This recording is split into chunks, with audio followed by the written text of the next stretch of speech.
The cold was a judgment. It passed sentence on the land, on the stones, and on the man who walked it.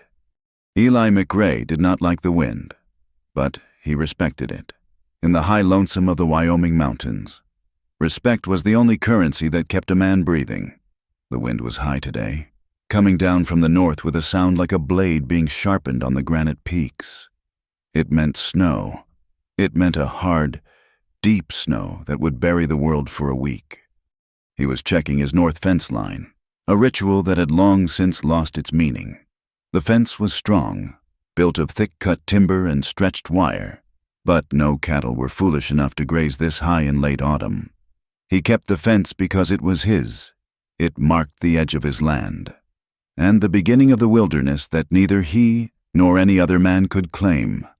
He saw the bundle against the lowest rail first. At a distance, it looked like a pile of rags, or perhaps a coyote that had curled up to die. But the wind was carving a drift around it, and something about the shape was wrong. It was too human. Eli stopped his horse, a big roan that stood like a statue in the cold. He dismounted, his boots sinking deep into the early crust of snow. He pulled his collar tighter, the wool scratching his jaw. He carried his rifle, not out of fear, but habit. As he drew closer, the pile of rags separated into two shapes, two people. They were small, collapsed against each other near a fence post, as if the wood itself had offered the last measure of shelter before the cold took them. One was a girl, maybe 15 or 16, her face pressed into the back of the other. The second was a woman, lying face down, a dark stain frozen stiff on the pale fabric covering her shoulder. Eli knelt. He was a large man, built for hard labor and solitude, and his shadow fell over them like a shroud. He pushed the girl's matted hair back from her face. Her skin was the color of blue-white ice. He pressed 2 fingers to her neck, a pulse, faint and fluttering, like a moth trapped in a jar. He turned his attention to the woman. She was the one who had taken the worst of it. He gently rolled her. Her head lolled. She was breathing, but it was a shallow, broken rhythm. The wound on her shoulder was not fresh, but it had bled badly. The blood was frozen dark, sealing the torn wool of her dress to the skin beneath. Eli McRae cursed, the word stolen by the wind. He looked back at his ranch house, a mile distant, a solid, dark shape against the rising gray of the mountains. He had built it to keep the world out. Now, he had to bring the world in. He lifted the woman first. She was light, a sack of bones and cold linen. He draped her over the saddle, then went back for the girl. He lifted the younger one, Annabelle, into his own arms. He mounted behind the unconscious woman, settling the girl across his lap, and wrapped his heavy sheepskin coat around her. He did not hurry. The roan knew the way home, and a panicked horse in this terrain meant a broken leg for all of them. He rode into the wind, his head bowed, shielding the small, cold face of the girl while the woman, Clara, lay like a sacrifice before him. His house was large, stark, and empty. It was a place built for a life that had never come to pass. The main room was vast, dominated by a stone hearth big enough to roast a steer. The furniture was heavy, dark, and practical, and it was warm. A fire always burned in the grate, a bulwark against the silence. He carried them inside, the sudden warmth of the room fogging his breath. He did not take them to one of the half-dozen empty bedrooms upstairs. He laid them on the thick bearskin rug before the fire, the warmest place in the house. He worked with an economy of motion. He brought blankets, thick wool and heavy furs. He filled a kettle with water and swung it over the flames. He pulled off their frozen boots, which were thin and cracked, the leather worn through to the skin. Their feet were raw. He had lived alone for 8 years. He had no hired help. The closest town, Fort Lancaster, was 2 days' ride, and he had not seen it in a season. His ranch was stocked to survive a siege, barrels of flour and beans, smoked hams hanging in the cold room, shelves of medicine, and crates of cartridges. He had left society, but he had brought its comforts and its weapons with him. The younger one, Annabelle, woke first. Her eyes flew open, wide with a terror that knew no specific object, only the fact of waking. She saw the high, dark ceiling. She saw the fire. And she saw Eli, a mountain of a man, his face shadowed by a thick beard, watching her. She scrambled backward on the rug, crab-walking until her back hit the stone of the hearth. "Where is she?" the girl whispered, her voice a dry rasp. Eli just nodded toward the other figure, still unconscious, now covered in furs. The girl's eyes tracked to the form, and her panic subsided, replaced by a desperate, sudden plea. "Please," she said, the word cracking. "Please, mister, don't send us back. Don't make us go back to Fort Lancaster. He'll kill her." Eli said nothing. He dipped a rag in the warm water from the kettle, wrung it out, and held it out to her. "Drink first," he said. His voice was low, rough from disuse. Annabelle stared at the rag, then at him. She snatched it and sucked the water from it greedily. A low moan came from the pile of furs. The second woman was stirring. Clara came to consciousness not like her sister, in a burst of panic, but like a man checking his weapons in the dark. Her eyes opened, and they were not confused. They were assessing. They scanned the room, cataloging the exits, the fireplace, the rifle leaning against the wall, and finally, Eli. She tried to sit up, and a sharp intake of breath hissed through her teeth as the movement tore at her shoulder. "Annabelle." "I'm here. Clara, I'm right here." Annabelle crawled to her sister's side, clutching her hand. Clara's gaze locked on Eli. She did not ask where she was. She did not ask who he was. She gave no name. She only saw a threat, or perhaps a temporary and dangerous necessity. "Sir," she said, her voice strained, but hard as iron. "If they come, if they find us, hide my sister." She did not ask him to hide her, only the girl. Eli looked at her. Her face was gaunt, smudged with dirt and exhaustion, but there was a pride in her that the cold had not touched. He nodded. Once, a simple acknowledgement. He needed to see the wound. "I have to clean that shoulder," he said. It was not a request. Clara's eyes narrowed. "Annabelle, turn around." "Clara, no." "Turn around." The girl obeyed, turning to face the fire. Clara fixed her gaze on Eli. "Do it." It was a challenge. He retrieved his medical box, a simple wooden kit left over from his time in the war. It held carbolic, bandages, and a bottle of whiskey. He took his knife and slit the frozen, blood-caked wool of her dress. The fabric peeled away. The wound was a ragged tear, a bullet graze that had taken a deep chunk of flesh but missed the bone. It was dirty, already red with the beginnings of infection. But it was not the wound that held his attention. Just below it, on the scapula, the skin was branded. It was a small, neat letter D. It was not the rough brand of a ranch, but a precise, hateful mark of ownership. Eli had seen men branded in prison camps. He had seen slaves marked in the South before the war. He knew what this meant. This was not the mark of a criminal. This was the mark of a corrupt authority. Clara watched his face. She watched for the flicker of disgust, of judgment, of pity. Eli's expression did not change. His face was granite. He poured whiskey directly into the wound.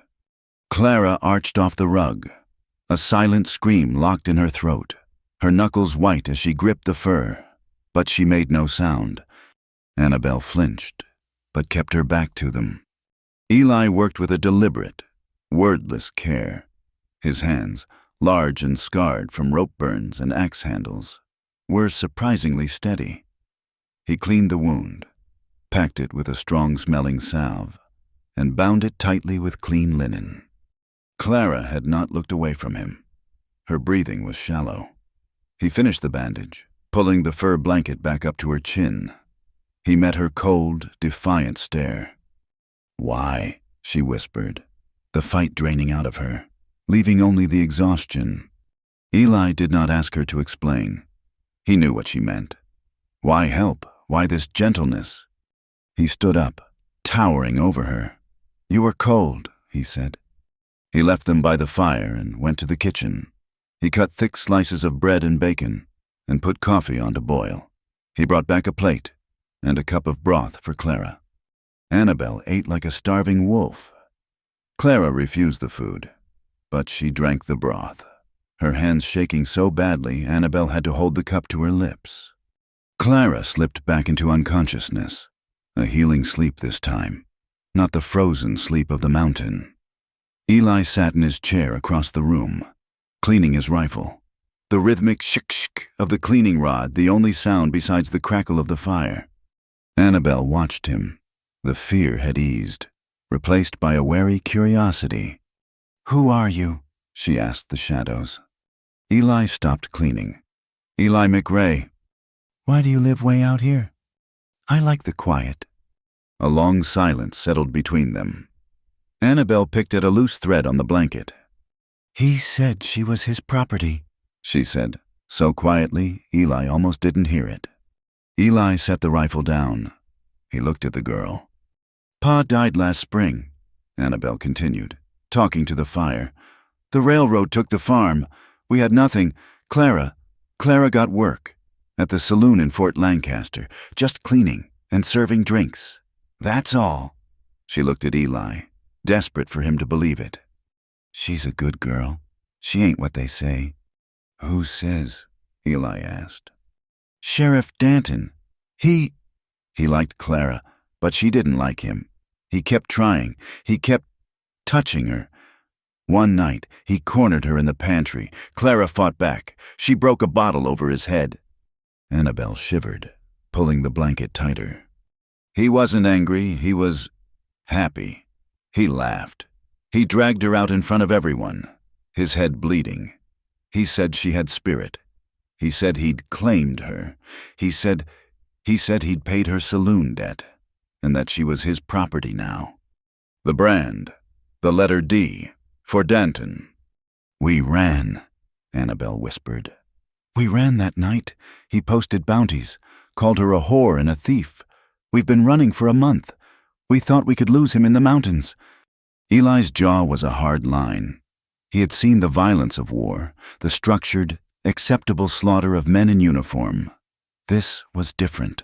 This was the slow, creeping violence of possession, of a man with a badge twisting the world to suit his own rot. He stood up and walked to the window. The wind was higher now. The snow was coming down thick, sideways. The world outside the glass was a churning white void. "He's coming, isn't he?" Annabelle asked, her voice trembling. "He'll find us." Eli looked at the two sleeping forms by his fire. The girl, who had seen too much. The woman, who had fought too hard. He thought of the brand under the bandage. He turned from the window. He looked at Annabelle, and his voice was not gentle, but it was absolute. It was a vow made not to God, but to the room, to the storm, to the very wood of the house. "No one's touching either of you." The storm trapped them. For 3 days, the world was nothing but the howling of the wind and the hiss of snow against the windows. The cabin, which had felt large and empty, now felt like a raft in a wide ocean. The isolation was total. Eli McRae moved through the days with the same grim routine. He hauled wood from the covered porch, the stack diminishing. He went to the barn, connected to the house by a covered walkway, to feed his horse and the milk cow, returning with the smell of hay and cold on him. Clara was awake more now. She sat propped against the hearth, pale, silent, and watchful. She tracked his movements. She noted the way he checked the perimeter, the way his rifle was never more than an arm's length away. She watched him on the 3rd morning. He was not chopping wood. He had his toolbox. He was working on the front door. It was already a heavy door, thick oak with a solid bar lock, but Eli was reinforcing it. He was adding a second bar. Lower down, he worked with a quiet, focused intensity. The sound of his hammer was dull and final. The sound of his auger biting into the wood was sharp. Clara watched his hands. They were not the hands of a simple cowboy. They were the hands of a man who built things to last, and perhaps to withstand a siege. He was making their prison more secure, or he was making their fortress more defensible. She could not decide which. He finished his work. He tested the new bar, sliding the heavy, greased wood into its brackets. It made a solid, satisfying sound, a sound of finality. He turned and caught her watching him. Her pride, that raw, scarred thing that had kept her alive, bristled. He was protecting them. He had fed them. He had tended her wound. And she had not offered one word of thanks. The debt felt like a stone in her throat. She hated debt. She looked away, back into the fire. Eli said nothing. He put his tools away, pulled on his coat, and went out to check the livestock, locking the door behind him. That night, the fever returned. Clara drifted in a gray, aching world. She was back in Fort Lancaster, the air thick with cheap whiskey and sweat. Danton was laughing, his gold tooth glinting. He was reaching for her. She tried to fight, but her limbs were heavy. She woke with a gasp. The cabin was dark.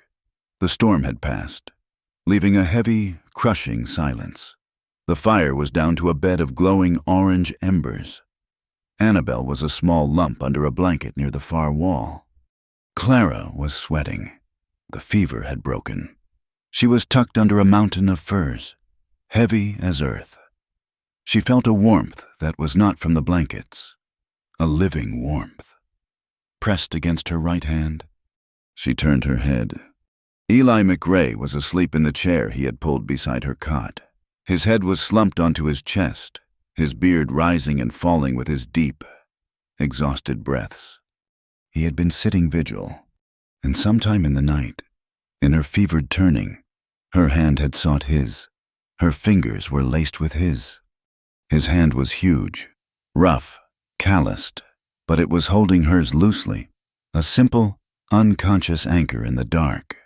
She stared at their joined hands in the dim, red light of the embers. A hot, sharp feeling shot up her arm. It was not fear, it was not anger, it was something more confusing. Clara yanked her hand away as if she had touched a hot skillet. The sudden movement woke him. Eli's head snapped up. In an instant, he was awake, his eyes clear and sharp, the soldier in him surfacing before the man. He saw her. He saw her hand, now clutching the blanket at her chest. He saw her wide eyes, shining in the dark. He did not speak. He did not apologize. He did not explain. He simply looked at her, then stood, his joints cracking in the cold. He added a log to the fire, the embers hissing and spitting. Clara turned her back to him, facing the cold logs of the cabin wall. She squeezed her eyes shut, but she could not erase the feeling. The warmth lingered. The days that followed the storm were a new kind of test. The snow had stopped, but it had not left. It lay in drifts 10 feet high, a suffocating white blanket that sealed the valleys and buried the world. The cabin, which had seemed a refuge, now felt like a grave. Clara could walk. The wound in her shoulder was a tight, pulling scar, a constant reminder. But her body was healing, and with that strength came a restless, pacing energy. She moved through the vast main room of Eli's house like a caged panther, all sharp angles and simmering silence. She would not, could not, meet his eyes. That morning, after she had pulled her hand from his, had burned a brand of shame into her. It was a weakness. It was a surrender. She had shown him her fear, and he had sat over her like a guardian, and she hated him for it. She hated the gratitude that stuck in her throat, thick and sour as spoiled milk. Eli McRae, for his part, retreated back into the granite-like man he had been.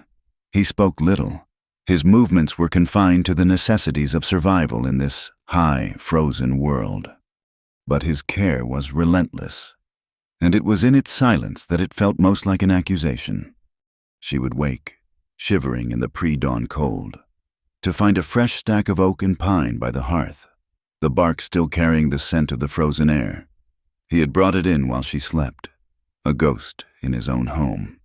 He would leave for the barn, and when he returned, he would leave a tin plate on the kitchen table, slices of smoked ham, thick-cut bacon, or a rabbit he had snared, skinned and cleaned with a brutal efficiency. He never asked them to eat. He never joined them. He would take his own plate and stand by the window, or retreat to his small study, leaving them to their meal. He left medicines on the mantel, a new tin of salve, a fresh roll of clean linen. He did this every third day, his quiet way of noting how long she had been there, how long her wound had taken to close. Clara watched him. She could not help it. She watched him check his rifle, the way his large, scarred hands moved over the steel with a practiced, intimate knowledge. She watched him read, his face hard in the firelight. He was a mountain. He asked for nothing. He gave what was necessary, and he waited. The silence was broken by Annabelle. The girl was young. The terror that had frozen her had thawed, and in its place was the restless curiosity of youth. She could not bear the heavy, unspoken weight between her sister and their protector. One morning, Annabelle ventured into the kitchen. It was not the lean-to shack of their ruined homestead. This was a fortress kitchen, stocked for a siege. Sacks of flour, jars of molasses, dried beans, smoked meats. She found a sack of fine white flour. "Clara, look," she whispered. Clara, wrapped in a heavy wool blanket that smelled of Eli, just nodded. Annabelle set to work. She was clumsy at first, her hands stiff from the cold. But the muscle of memory returned. She found yeast in a tin. She mixed dough. The simple, domestic sound of her kneading, of flour dusting the boards, was a shocking intrusion. Then the smell. It was the smell of baking bread.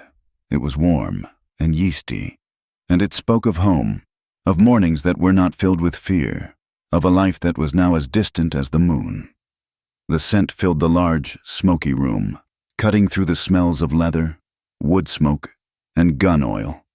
When the loaves were baked, golden and high, Annabelle did a brave thing.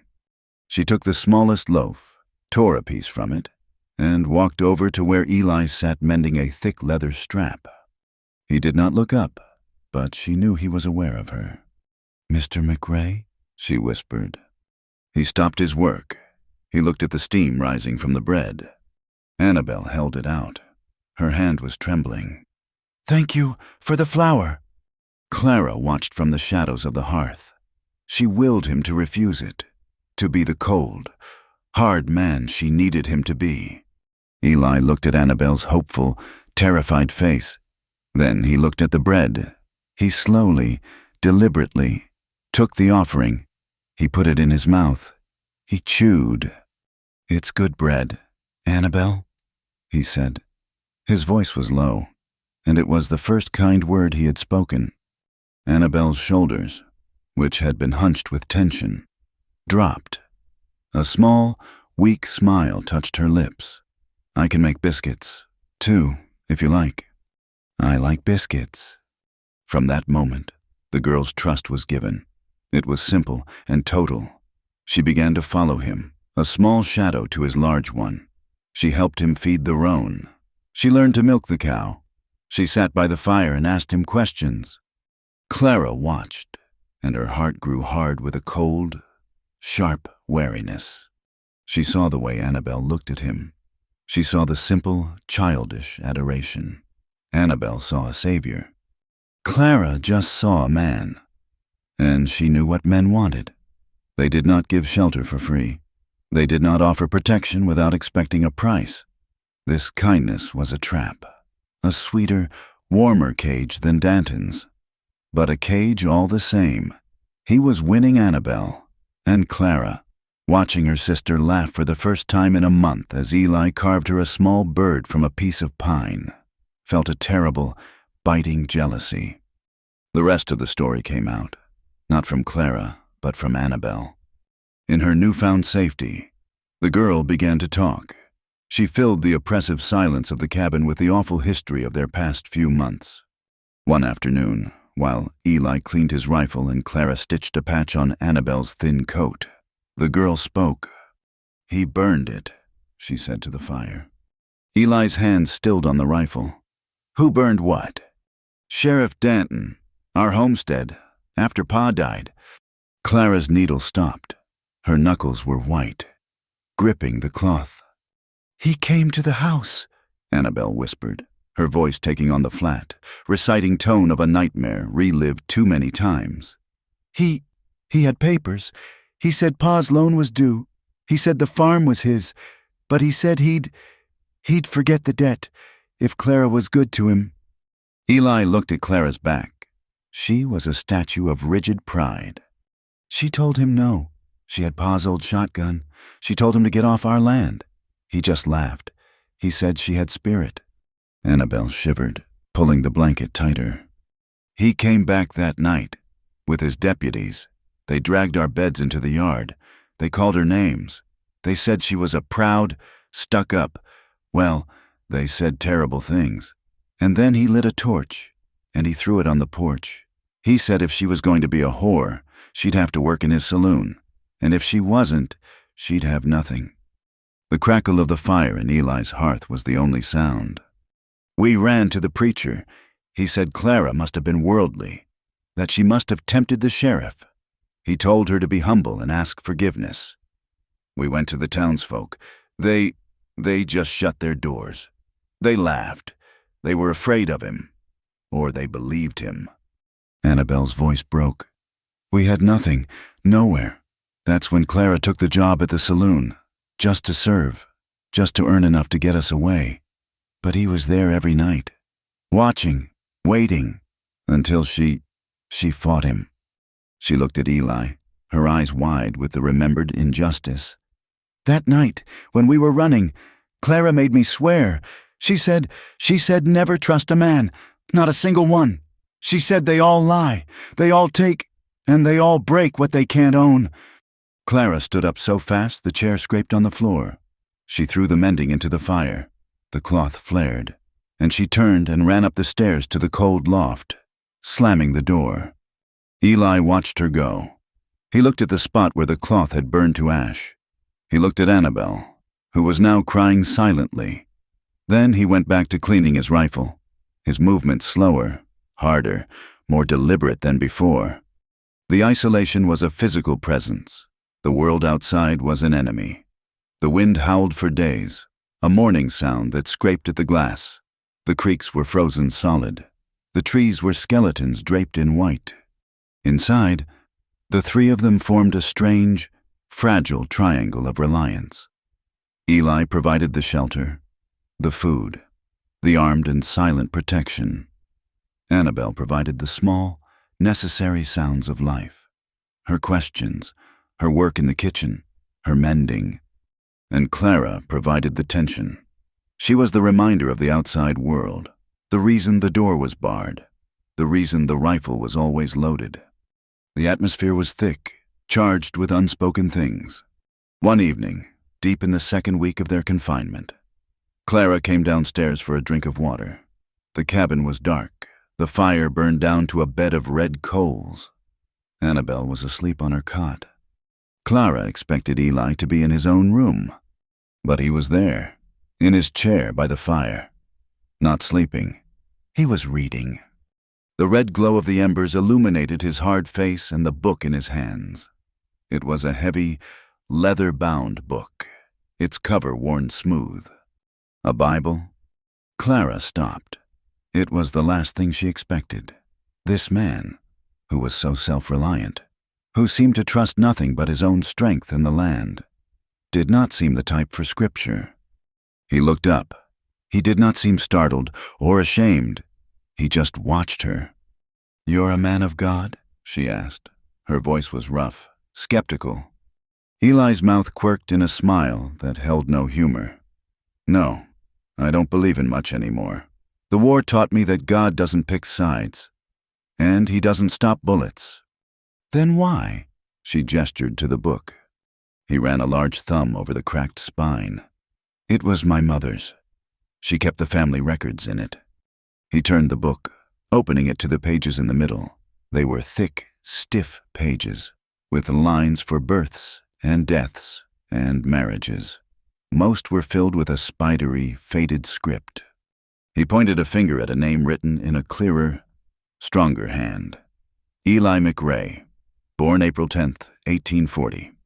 And below it, under the heading of marriages, was his name again. Eli McRae, too. The line next to it was blank. I keep it, he said, his voice quiet. For the pages with her name. And for this one, the one that's still empty, he was talking about his mother. He was talking about a life he had planned, a wife he had wanted, a future that had never come. In his fortress, in his solitude, he was still, at his core, a man who had once hoped for a companion. Clara stared at the blank line. It was a confession. It was more vulnerable than any weapon. It was a sign that this man, this rock, was as lonely as she was. The anger and suspicion that had protected her for so long did not disappear, but they shifted. They made room. She sank into the chair opposite him. The silence stretched, but it was a different kind. I'm going to get her killed, Clara said, the words tearing out of her. Eli looked up from the book. What? Annabelle. The admission was a bitter acid. My guilt. It isn't fighting Danton. I'd do that again. I'd kill him if I could. My guilt is dragging her with me. She's just a child, and I've ruined her. I've dragged her into this. She looked at him, her eyes fierce in the dim light. She should be in a school. She should be safe. But I took her. I made her run, and I'm going to get her killed. This was the truth beneath her pride, the fear that kept her pacing at night. Eli leaned forward. His shadow covered her. His gaze was steady, and it held no pity, only a hard, clear truth. Danton burned your home, he said, his voice low and firm. Danton made you run. Danton is the one who put her in danger, not you. He held her gaze. You're not dragging her. Clara, you're saving her. Clara stared at him. He had taken her shame and given it back to its rightful owner. He had not offered soft comfort. He had offered an absolution. She felt a crack in the ice that had formed around her heart. A single hot tear escaped and ran down her cheek. She wiped it away, furious at the weakness, at the release. She stood abruptly, turning her back to him, and went to the window, staring out at the moonlight on the endless, dead white snow. That night, she could not sleep. His words echoed, You're saving her. She lay on her cot, listening to the house, Annabelle's soft breathing, the wind, the groan of the timbers settling in the cold. Then another sound. A shk, shk sound, metal on wood.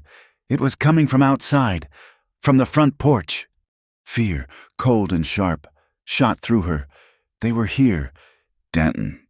She sat up, her heart hammered against her ribs. She looked for Eli. His chair was empty. The bar on the door was not in place. She grabbed the heavy iron poker from the hearth. Her hands were steady, her knuckles white. She crept to the door. She looked through the small spy hole Eli had drilled. The yard was bathed in the blue-white light of a full moon. The snow was pristine, untouched. But Eli was there. He was on the porch, his back to her, his coat on. He was working. He was installing a second lock. Not a bar, but a heavy steel deadbolt. He was fitting it into the door jamb, his hands moving with the same precise, focused energy he used for his rifle. He was making the house a vault. He finished. He tested the lock, the snick of the bolt sliding home sharp and final in the frozen air. He stepped back, and for a moment, he just stood there, his head bowed. He looked tired, a deep, bone-weary exhaustion. Clara didn't know why she did it. Maybe it was his words. Maybe it was the sight of the blank line in the Bible. She pulled the door open. The sudden rush of frigid air hit her bare feet, her thin nightgown. It felt like fire. Eli spun, his hand instinctively dropping to the pistol at his hip. He froze when he saw her. They stood, separated by the threshold. He on the porch, she in the doorway. The wind was still. Snow had begun to fall again. Soft, fat flakes, drifting down in the space between them. They landed in his hair, on his broad shoulders. He was the fortress. He was the man reinforcing the walls. She looked at the new lock. She looked at him. "You're saving her," she said. It was not a question. It was an accusation. It was a plea. He met her gaze. The moonlight carved his face into hard planes and deep shadows. "I am—" She saw it all. In that instant. The firewood, the bandages, the food, the lock. It was a wall, and he was building it around them. He was not just keeping Danton out. He was keeping them in. He was protecting them. And she, who had sworn never to trust, who believed all men take, she was faced with one who only gave, and it terrified her more than Danton ever had. She stepped out onto the porch. The snow-dusted wood burned her bare feet. "Clara," he said, his voice a low growl. "Go inside. You'll freeze." He took a step toward her, his hand out, as if to shepherd her back. She didn't want to go inside. She didn't want to be safe. She wanted to shatter this quiet, this control, this terrible gratitude. She stepped into him. She grabbed the front of his thick sheepskin coat with both hands, fisting the material. She pulled his head down, and she kissed him. It was not a kiss of love. It was a kiss of desperation. It was cold. It was angry. It was all the fear and the shame and the loneliness and the aching gratitude, poured into one raw, bruising act. It was the only way she knew how to say thank you. It was the only way she knew how to say she was sorry. It tasted of the cold night air, of iron, and of an exhaustion so deep it had no bottom. He was rigid with surprise. His hands came up, large and rough, and landed on her waist. They did not pull her closer. They did not push her away. They just held her, steadying her, as if she were a wild thing he did not want to frighten. He did not kiss her back. He simply received the assault. It was over in a second. Clara tore herself away from him. The shock of her own action hit her. Her lips stung. Her chest heaved. She stared at him, her eyes wide in the moonlight. His face was unreadable. Shame, hot and sharp, replaced the cold. She had done it. She had finally proven her own prophecy. She had taken something. She turned and fled. She scrambled back inside, slamming the heavy oak door. She fumbled with the locks, her hands shaking. She slid the new deadbolt home. She dropped the heavy wooden bar. She leaned her forehead against the wood, her whole body trembling. She could feel him on the other side, just inches away, separated by the very wall he had just built. She heard no sound, only the wind and the pounding of her own wild, terrified, and utterly confused heart. The kiss left a scar. It hung in the air of the cabin, more potent and visible than the smoke from the hearth. The heavy, charged silence that had been broken by her desperate act now returned. But it had changed. It was no longer a silence of shared isolation. It was a silence of avoidance, thick with shame and a new, terrible awareness. Clara felt as though she had been branded a second time. She could not look at him. For 3 days, she dedicated herself to the small, shrinking geography of the cabin, making her world the hearth, her cot, and the small window that looked south. She would wait until she heard the heavy scrape of his chair, the clink of his rifle being set down, before she would rise to get water. She would eat only when he was gone, tending to the livestock in the barn, his absence a hollow, ringing relief. She had thrown herself at him. She, who had sworn off the weakness of men, had used the only currency Danton had ever taught her. And for what? For a lock on a door? For a moment of kindness, the act felt foul. She had offered herself, and he had done nothing. He had not pushed her away, but he had not taken what she offered. He had just stood there, a stone in the moonlight, and received her anger, her fear, her desperation. His refusal was a deeper rejection than any insult. It made her feel small. It made her feel cheap. Eli, for his part, had retreated. He had built a fortress of his own silence. He became a man of chores. He chopped wood with a savage, rhythmic intensity, the thwack of the axe against the frozen pine echoing for hours. He spent most of the daylight in the barn, mending tack that did not seem to be broken, or simply sitting in the cold hayloft, watching the snow-covered peaks. When he was forced to be in the main room, he was a ghost. He would sit at his table, his back to the room, cleaning his weapons with an agonizing, meticulous care. He would read his mother's Bible, but he no longer seemed to be looking for comfort.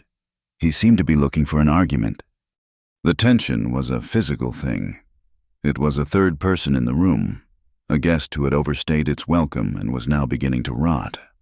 Only Annabelle moved between them. The girl, with her simple, healing heart, did not understand the new cold.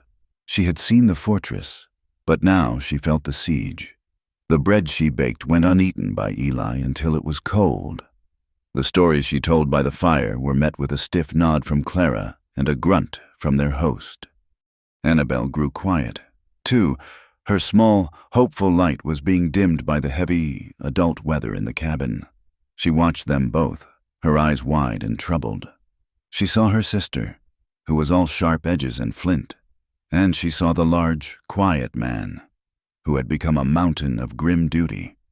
On the fourth day, the wind picked up, a high, thin whine that scraped at the corners of the house. Eli was outside, hauling water from the well. Annabelle sat by the fire, mending a tear in her own thin dress, her fingers clumsy. Clara was scrubbing the hearthstones, a useless, repetitive task. She was on her hands and knees, punishing the stone with a stiff brush, as if she could scrub away the memory of the porch. "Clara?" Annabelle's voice was small. Clara did not stop scrubbing. "What? Why are you so angry at him?" "I'm not angry." The lie was sharp. "Yes, you are," Annabelle insisted, her voice gaining a small measure of stubbornness. "You won't look at him, and he looks like he lost his horse. It's been this way for days, since he built the new lock." Clara's hand stilled. She sat back on her heels, her hair falling into her face. She looked at her sister, truly looked at her. The girl's face was still gaunt, but the blue of her eyes was clear. She was not a child, not anymore. She was a witness. "He's a good man, Clara," Annabelle whispered. "He's safe." A bitter, harsh laugh escaped Clara's throat. "Safe? Annabelle, no man is safe. They just have different ways of buying you." "He isn't buying us," Annabelle argued, her loyalty for Eli making her brave. "He hasn't asked for anything, not a single thing." Clara stood, wiping her raw hands on her apron. She walked to the window, the same window she had stared from that night. The yard was empty. The world was white. "That's why he's dangerous," Clara said, her voice so low Annabelle had to lean forward. "I don't understand." Clara turned, her eyes burning with a feverish, confusing light. "Don't you see? Danton demands. He makes it clear what you have to pay. A man like that, you can understand. You can fight. You can hate." She paced, her bare feet restless on the cold floorboards. "But him," she motioned toward the door, toward the man outside. "He doesn't ask. He just gives. The food, the fire, the locks. He gives and he gives, and he asks for nothing in return." "But that's kind," Annabelle said, lost. "It's not kind, Annabelle. It's a debt. It's a debt I can't ever repay." Annabelle frowned. "Why would you have to repay it?"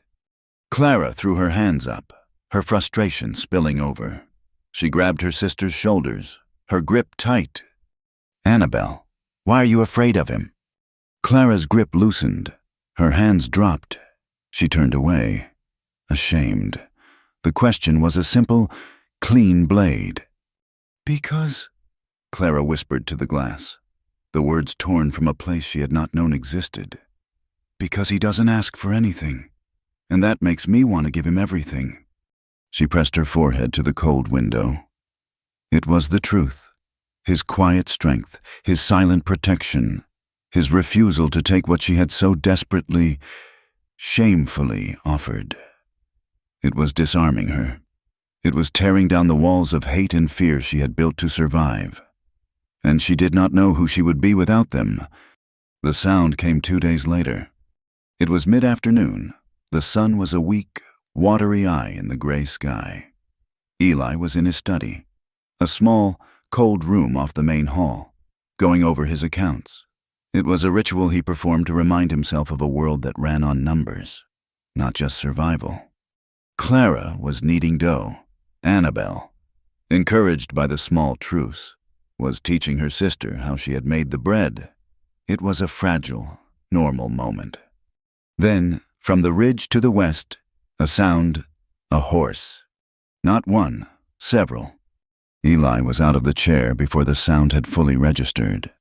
He moved with a speed that was terrifying. He did not ask questions. He did not pause. He became the soldier. "Loft," he said, his voice a low command. "Eli," Clara began. "Now?" He was already at the wall, taking down the heavy, long-range rifle. He grabbed a second, a smaller Winchester, and shoved it into her hands. "The root cellar. The door is under the rug in the kitchen. Annabelle, you go first. Clara, you follow. Bar it from the inside." "I'm not hiding," Clara said, her voice shaking but defiant. The rifle felt heavy, alien. "This is not a request. Clara." He was at the window, peering through the glass. "They're on the west ridge. 4 of them." "Is it him?" Annabelle's face was white. "I don't know. It doesn't matter. Go, now." Annabelle ran to the kitchen, pulling at the heavy bearskin rug. "Eli, I can shoot," Clara insisted, standing her ground. "I shot Pa's gun." He turned, and the look on his face stopped her heart. It was not the face of the quiet rancher. It was a face from a battlefield. It was cold, and dead, and absolutely certain. "If you stay up here, you will be a target. If you are in the cellar, you are safe. Do not make me worry about you." He chambered around. The snick-clack was the loudest sound in the room. "Do not be the reason I fail. Go!" The words hit her harder than a slap. "Do not make me worry about you." She looked at Annabelle, who was weeping silently by the cellar door. She looked at Eli, who had already forgotten them, his focus entirely on the men approaching. She made her choice. She grabbed Annabelle's hand. "It's all right. We're doing what he says." She pushed Annabelle into the dark, earthen hole. She looked back. One last time. Eli was at the window, his rifle resting on the sill, a statue of deadly patience.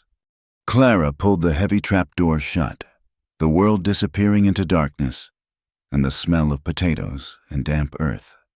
She slid the heavy iron bar. Above them, they heard the heavy scrape of the rug being pulled back into place. Then, the sound of a voice, carried on the wind. "Hello, the house!" Clara and Annabelle huddled in the blackness, clinging to each other. The cellar was freezing. Above, they heard Eli's boots cross the floor. They heard the sound of the bars being lifted from the door. One, then the second. A wave of icy air, voices. "Cold day for a ride, friend?" Eli's voice, calm and slow. "It is that." A new voice, gravelly, uneducated, and suspicious. "Seen you had smoke. We're tracking. Mind if we warm ourselves?" "Depends on what you're tracking." A pause. "Depends on who's asking." Clara held her breath. She could picture Eli at the door, his large frame blocking the light. Eli McRae, this is my land. McRae? The man's voice held a note of surprise, and something else. Respect. The millionaire. Heard you lived up here. Didn't believe it. I like the quiet, Eli said. Now, what are you tracking? Runaways. 2 of them. Sisters. One's a Spitfire, the other's a half-wit. Stole from the sheriff in Fort Lancaster. Clara squeezed Annabelle's hand. I never heard of it, Eli said. Maybe this'll jog your memory. They heard the crackle of paper. Got a sketch. Girl's name is Clara. Branded, too. Property of Sheriff Danton. He's paying a handsome price, $500. Gold. A long silence. Clara could feel her heart hammering. He was seeing her face. He was seeing the price, $500. She's a plain thing, Eli said, his voice dismissive. Can't say I've seen her. You sure about that? McRae? We tracked him into these mountains. Hard trail to follow. But it ends here. Your ranch is the only thing in this valley for 100 miles. And I'm telling you, I ain't seen them. I've been snowed in. Now, you've asked your question. You can be on your way. Now, hold on. The man's voice turned ugly. It's freezing out here. You got a fire. We got business. We're coming in. No, Eli said. The word was flat, final. You alone, McRae? I am. Then you're 1 man against 4. I don't care how rich you are. We're coming in to check. I can't stop you from trying, Eli said. But I'd advise against it. The last man who tried to check my house is buried on that hill. Another silence. This one was heavier. Clara heard a new sound. A man laughing. A different man. Hell, Jeb, he's got you. The man's telling the truth. Look at him. Shut up, Amos. The man named Jeb spoke again, his voice grudging. You really ain't seen him? I ain't, Eli said. But I might have seen your trail.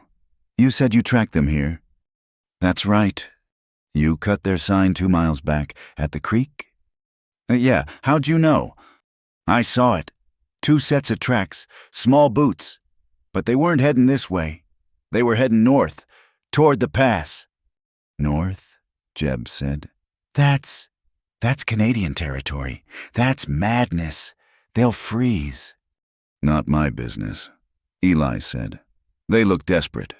Heading north, hard and fast. 2 days ago, before the last snow. A murmur of conversation. The men were discussing. He's lying. Jeb. Is he? Man's got no reason to lie. He's rich. Why would he hide a $500 bounty? And look at this place. He ain't got no one. He's a damn hermit. The man Jeb sighed. A gust of cold air. All right, McRae, maybe you're right, but we're still cold, and we're hungry. Clara's heart sank. I can spare some coffee, Eli said. And bacon, but you eat on the porch. My house, my rules. Porch, it's 5 degrees out. It's the porch, or it's the trail. Your choice. Clara heard them, their heavy boots stomping on the porch. She heard the scrape of a bench. She heard Eli moving in the kitchen, the smell of coffee and frying bacon soon filtering, impossibly, down into the cellar. He was feeding them. He was playing the host. They were there for almost an hour of mumbled talk, of laughter, of the clink of tin cups. Eli's voice was sparse. He let them talk. They were bounty hunters, crude, simple men. Jeb was their leader. They complained about Danton, about the cold, about the money. Then she heard Eli's voice, lower. This Danton, he must want her back bad. Oh, he does, Jeb said, his voice thick with food. It ain't the girl, it's the pride. She marked him. Can't have his property running around, showing him up. He'll make an example of her. He sounds like a fool, Eli said. He is, but he pays in gold. This trip, Eli said. Wasted. Head north in this cold. You'll never find them. I reckon you're right, Jeb grumbled. A shame to come all this way for nothing. A man has to make a living. Clara heard the distinct, heavy clink of coins. Not one, a small, heavy pour. What's this? Jeb's voice was sharp. Just a man, helping other men. Eli said, You're cold. You're tired. You're on my land. That's $20. For your trouble. Go back to Fort Lancaster. Tell Danton. She's gone. Tell him she went north. Tell him she's wolf food. He'll believe it. $20. Gold. A long, stunned silence. Mr. McRae, Jeb said. His voice entirely changed. It was oily, respectful. You are a gentleman. We won't trouble you again. And we ain't seen nothing. We never came this way. That's good to hear. We'll tell Danton she went north. Wolf food. I like that. The sound of men getting up. The stomp of boots. Horses moving. McRae, Jeb called out. From a distance. Yeah? You should get a wife. A man this rich, it ain't right. You being alone. Eli said nothing. They heard the men ride away. The sound of the hoofbeats faded into the wind. Clara and Annabelle waited in the dark. It felt like another hour. The silence above was total. Finally, they heard the scrape of the rug. The trap door was lifted. Eli's face, silhouetted against the kitchen light, looked down. He looked 1,000 years old. It's clear, he said. Annabelle scrambled up the ladder, throwing her arms around his waist, sobbing. You saved us! You saved us! Eli's hand, large and awkward, patted her back. It's all right, Annabelle. You're safe. Clara climbed out last. Her legs were stiff, her body frozen. She looked at the kitchen. It was clean. The plates were gone. The smell of bacon and coffee lingered, a sour reminder. She looked at Eli. He was watching her. You're safe, he said to her, his voice flat. She looked at him, at this man who had lied, who had bribed, who had stood ready to kill 4 men, and a cold, black rage filled her. Annabelle went to the fire, huddling under a blanket, her body still shaking from the cold and the fear. Clara did not. She stood in the middle of the room, her arms crossed. Eli began to bar the door. The sound of the heavy wood sliding into place was an accusation. You should have let them take us, she said, her voice shaking. Eli stopped. He turned slowly. What did you say? You should have just handed us over $500. And that $20 you gave them. You could have been done with it. You could have had your quiet back. Eli stared at her. His face was a mask of disbelief. You think this is about money? Isn't it? Clara spat. Everything is. You bought them off. You paid them. Just like Danton. You just use gold instead of a fist. What's the difference? The difference, Eli said, his voice dangerously low, is that they are gone, and you are here. For how long? She lashed out, the terror of the cellar, the shame of the kiss, all of it pouring out. Until Danton comes, until he offers 1,000? What is your price, Eli? How much gold do I cost? How much trouble am I worth before you? You just let me go. She was breathing hard, tears of anger and fear streaming down her face. She had insulted him. She knew it. She wanted to hurt him. She wanted him to be the monster she understood. Eli did not move. He stood by the door, a giant shadow against the wood. The silence in the room was absolute, broken only by Annabelle's quiet sobs. He walked toward her, not fast, slow, deliberate. Clara did not back away. She stood her ground, her chin up, her eyes challenging him. He stopped, so close she could feel the cold air coming off his clothes. He was shaking, not from fear, from a rage so deep and so controlled it was more terrifying than any shout. He looked down at her. His eyes were not the eyes of a gentle rancher. They were the eyes of the man who had buried someone on the hill. You think I did this for money? He whispered. He turned away from her, his hands clenching and unclenching. He slammed his fist into the heavy wood of the mantelpiece. The log above it jumped. Annabelle screamed.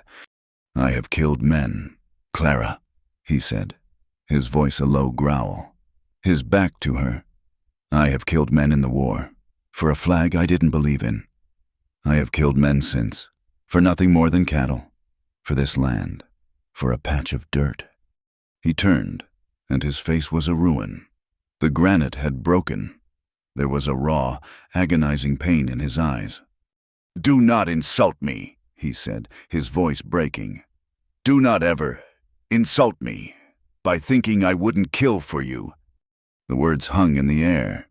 A confession, a vow, a sentence. He stormed past her, grabbed his coat, and walked out the door, leaving it open to the freezing wind.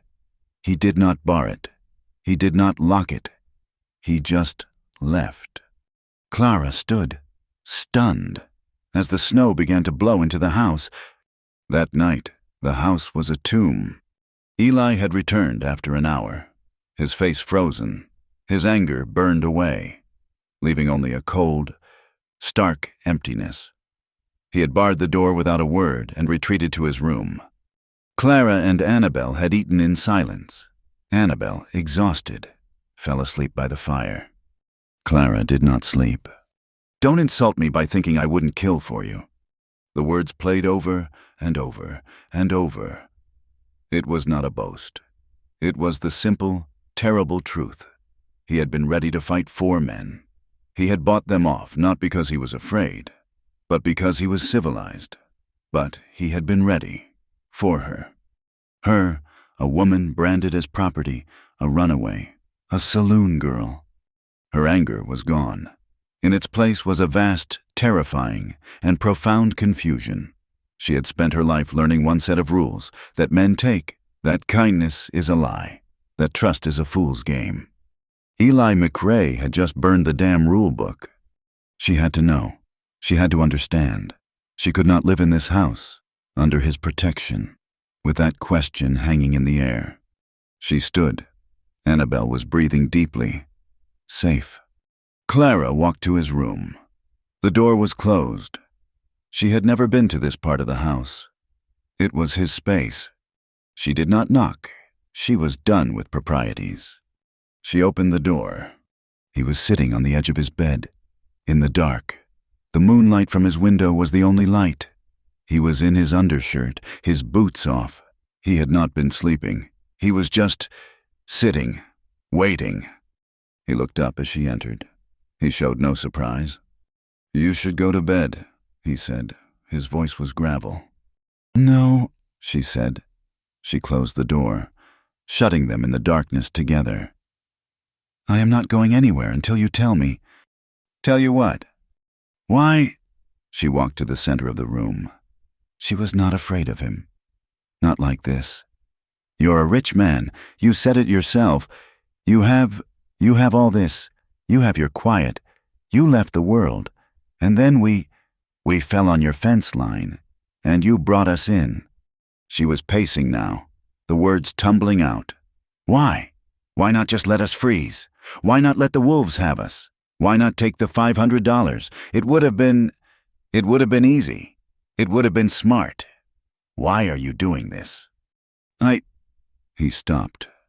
"Don't," she said, her voice sharp. "Don't you dare say it's because you're a good man, or because you're a Christian. I saw you with that Bible. I saw the look on your face. You don't believe. You believe in this." She slapped the rifle leaning against his wall. She stopped in front of him. "Close. I demanded. I insulted you. I kissed you, and you just build more locks. You just protect me. I am a saloon girl. I am branded property. I am nothing, and you were ready to kill for me." She leaned closer. "Why?" Eli looked at his hands, the large, scarred, capable hands. He looked at her, at her fierce, broken, beautiful face in the moonlight. He had no more lies. He had no more walls. She had torn them all down. He answered, and his voice was raw, simple, and honest. "Because you're the first thing," he said, his voice cracking. "That makes me want to live like a man again." Clara's breath caught. It was not the answer she expected. It was not about her. It was about him. He was not saving her. She was, in some way, saving him. From the quiet, from the accounts, from the empty chair and the cold bed. She had seen him as a fortress. She had not realized he was a prisoner. I don't know what that means," she whispered, but she did. "It means," he said, and he stood up. He was so tall, he blocked the moonlight. "It means I was dead. And you are not." He reached out, slowly. He did not touch her face. He touched a piece of her hair that had come loose. His fingers were rough. They trembled. "Clara." It was the first time he had said her name, not as a question, as a statement. She did not pull away. She did not fight. She had no more fight left. She looked up at him, at this man who had confessed his loneliness, his brokenness, his hope. He lowered his head. This time, it was not a surprise. It was not an assault. It was a question. He kissed her, and it was not the kiss on the porch. That had been cold and angry and desperate. This was warm. It was slow. It was deep. It was a kiss of agonizing, profound relief. It tasted of whiskey and loneliness, and a hope so fragile it felt like it might break. It was not the kiss of a master. It was not the kiss of a brute. It was the kiss of a man. Clara's hands, which had been clenched at her sides, uncurled. They came up, and she did not fist his coat. She laid them flat against the hard wall of his chest. She could feel his heart, hammering, a wild, trapped bird, suddenly free. She trembled in his arms. She felt the ice that had encased her heart for a year. Crack. But she did not pull away. The kiss in the dark of his room was a fire, and it burned away the last of the ice. It was not a gentle thing. It was a collision. When his lips met hers, it was the end of an argument, the end of the posturing, the end of the fear. His confession, "You make me want to live like a man again," was a key, and it had unlocked something in both of them. He pulled back, just an inch, his breath warm in the cold room. His hands were still on her arms, holding her, his thumbs tracing the line of her thin nightgown. He was giving her a chance to run, to retreat to her cot, to the safety of her anger. Clara did not run. She looked at him, at this man who was a fortress and a prisoner, and she saw herself. She saw his loneliness. She saw the empty line in his mother's Bible. She, who had nothing to give, suddenly realized she had the one thing he needed. She was not dead. She was alive. She raised her hands, which had been resting on his chest, and her cold fingers found the skin of his neck, the rough stubble of his jaw. It was a claiming. That was all the answer he needed. He kissed her again, and this time there was no hesitation. It was not gentle. It was raw. It was filled with a need that bordered on violence, a starvation of two people who had been alone for too long. It was the howl of the winter wind, the snap of a breaking branch, the desperate, clawing hunger of survival. He lifted her as if she weighed nothing. His arms, which had chopped the wood and barred the doors, wrapped around her, pulling her against him. Her feet left the cold floor. He carried her. He did not lay her on the bed. He set her on her feet beside it, his body pinning her against the wall, his mouth never leaving hers.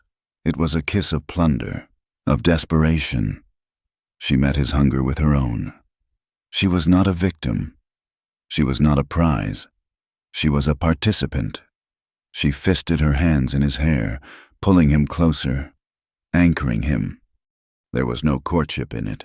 There were no soft words.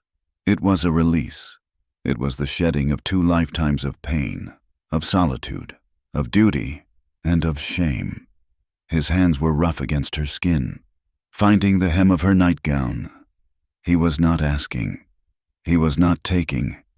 He was accepting the offering of her kiss on the porch, accepting the challenge she had thrown at him in his room. He broke the kiss, his forehead resting against hers.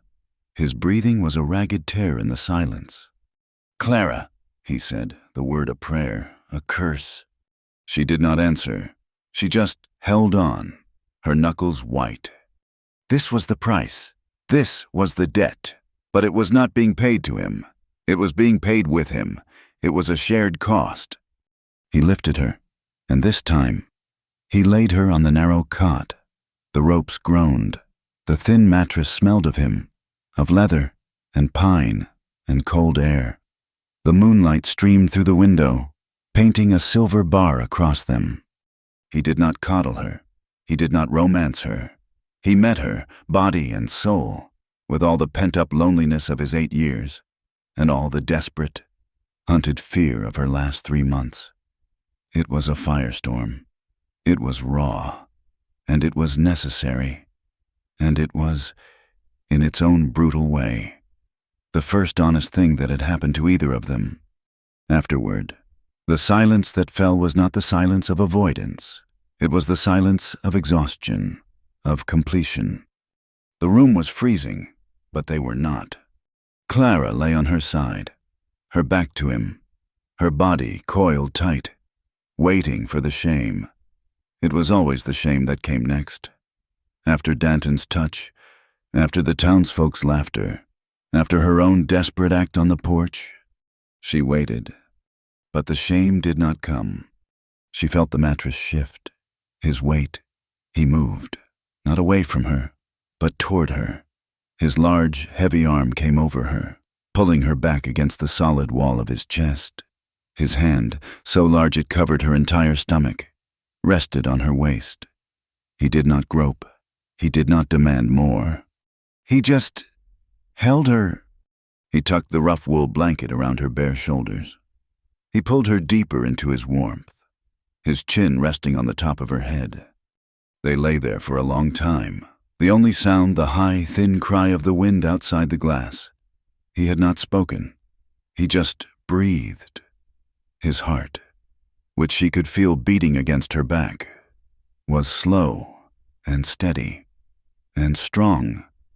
It was the rhythm of the house, the rhythm of the locks. Clara stared at the bar of moonlight on the rough-hewn wall. She was in his bed. She had given herself to him, and the world had not ended. Danton had not won. A single hot tear, the same as the one she shed by the fire, escaped. "Clara?" His voice was a low rumble in her ear. She said nothing. She couldn't. "Are you cold?" She shook her head, a tiny movement against his chest. Another long silence. She could feel him thinking, feel the tension in the arm that held her. She had to ask. She had to know if she had just traded one master for another.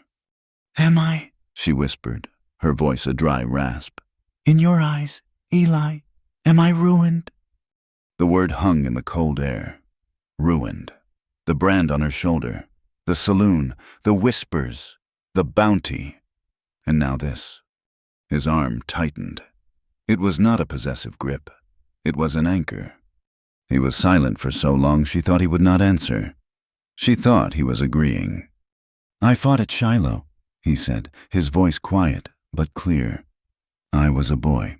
17. I watched men. I watched my friends get torn apart by cannon fire. I saw a man, a preacher from my town, hold his own guts in his hands and beg me to shoot him. I've seen men starve. I've seen men eat shoe leather, and then each other, in a prison camp." He took a deep breath. "I've seen what it takes to break a person, Clara. I've seen what it takes to make them ruined." He gently turned her, forcing her to face him. In the moonlight, his eyes were dark pools, but they were not cold. They were fierce. "Danton, the town, the cold, The running. They tried to break you. They marked you. They hunted you. He reached up, and his rough thumb brushed the tear from her cheek. His touch was so tender it almost hurt. "You've survived things most men couldn't," he said, his voice absolute. "You fought. You ran. You protected your sister. You are still here. Nothing about you is ruined." He said it like it was scripture, like it was the truest thing in his mother's Bible. She looked at him, and for the first time, she did not see a savior. She did not see a threat. She saw a man who had seen the worst of the world and had decided she was not part of it. Clara put her head down, pressing her face into the rough wool of his undershirt. And for the first time since her father died, she cried. She wept. It was a silent, shuddering, desperate release. And he just held her. He said nothing else. He just held her in the dark, in the cold, while the moon crossed the window, and he did not let go. A fragile peace settled on the cabin. It was a peace as thin as the first ice on the creek, a peace that could be shattered by a single stone, but it was there. The next morning, Clara woke in his bed. He was gone. The spot beside her was cold. For a panicked second, she thought it had been a dream, a lie. But his heavy coat was gone from the peg, and her clothes, which had been in a heap on the floor, were gone. In their place, on the simple wooden chair, was a pair of men's woolen trousers, a linen shirt, and a belt. She got dressed. The clothes were absurdly large, but they were warm. They were practical. She rolled the sleeves and the cuffs and cinched the belt tight. They smelled of him. When she came downstairs, the main room was empty. The fire was built high. A pot of coffee was boiling. Annabelle was not on her cot. Clara's heart seized. Then she heard it. From outside, laughter. A high, clear sound, thin in the cold. It was Annabelle. Clara ran to the window. Eli was on the porch, sitting on the chopping block. Annabelle was beside him, bundled in one of his spare coats. The sun was out, bright and blinding on the snow. Eli had a block of pine in one hand and a small, sharp knife in the other. He was showing Annabelle how to make a cut, how to follow the grain. He was teaching her how to whittle. Annabelle was concentrating, her tongue sticking out as she tried to copy his movements on her own piece of wood. She made a clumsy cut, and the piece went flying. She looked up, frustrated, but Eli just laughed. A real laugh, a low, warm rumble. He picked up the wood and showed her again, and Annabelle smiled. It was not the thin, watery smile of the past few weeks. It was a full, bright, childish smile. Clara stood at the window, her hand on the glass, her heart aching with a feeling she could not name. It was not fear. It was not anger. It was, she realized, a terrifying, agonizing hope. When they came inside, their noses red from the cold, Annabelle was clutching a small, lopsided but recognizable wooden bird. "Clara, look!" Annabelle shouted, running to her. "Eli taught me. It's a bird. He says I have a knack for it." Clara looked at the small carving. It's beautiful. Annabelle." Annabelle beamed. Eli was at the door, stomping snow from his boots. He did not look at Clara. He looked at the floor. "She does have a knack," he said, his voice gruff. "She's steady." "I'm going to make a whole flock," Annabelle declared, and she ran to the fire, to her cot, to set her new treasure down. Eli finally looked up. His eyes met Clara's. He saw her, in his clothes. His gaze was steady. He gave her a single, slow nod. A nod of acknowledgement. A nod of good morning. Clara's face flushed. She turned, abruptly, to the kitchen. I'm making breakfast," she said, her voice too loud. The days found a new rhythm. It was a rhythm of 3, not 2 and 1. In the mornings, Eli would go out to check his traps. He started running a line, something he had not done in years. He came back with rabbits, and once, a small fox. Clara cooked. She, who had only ever cooked to survive, now found a strange pleasure in it. She used Eli's stocked larder. She made stews that simmered all day, the smell filling the cabin. She made biscuits with the flour Annabelle had found. She made pies with the dried apples she found in the cellar. Annabelle, under Eli's tutelage, became the carver.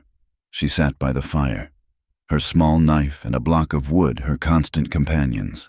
The mantelpiece, which had been empty save for Eli's tobacco tin, began to fill with a small, charming, lopsided wooden army, birds and dogs, and what looked like a bear. They ate together, at the big, dark table, Eli at the head, Annabelle on one side, Clara on the other. They talked. Annabelle, freed from her fear, was a chatterbox. She asked Eli about the mountains, about the war, about the roan horse. Eli, to Clara's surprise, answered. His answers were short, terse, but they were answers. He had been in the East, Pennsylvania. He had come west after the war. He had money from his family, from a shipping business he had sold. He had bought this land. "Why here?" Annabelle asked, her mouth full of rabbit stew. Eli looked out the window, at the sharp, unforgiving peaks. "Because it was the farthest I could go. Because the land is honest. It doesn't lie. It tries to kill you, or it lets you live, but it's plain." Clara watched him, and she learned. She learned the small things. She learned he liked his coffee black and bitter. She learned he had a scar on his left hand from a rope burn he'd gotten as a boy. She learned he read, not just the Bible, but poetry. She found a worn copy of Mr. Whitman in his study, the pages marked.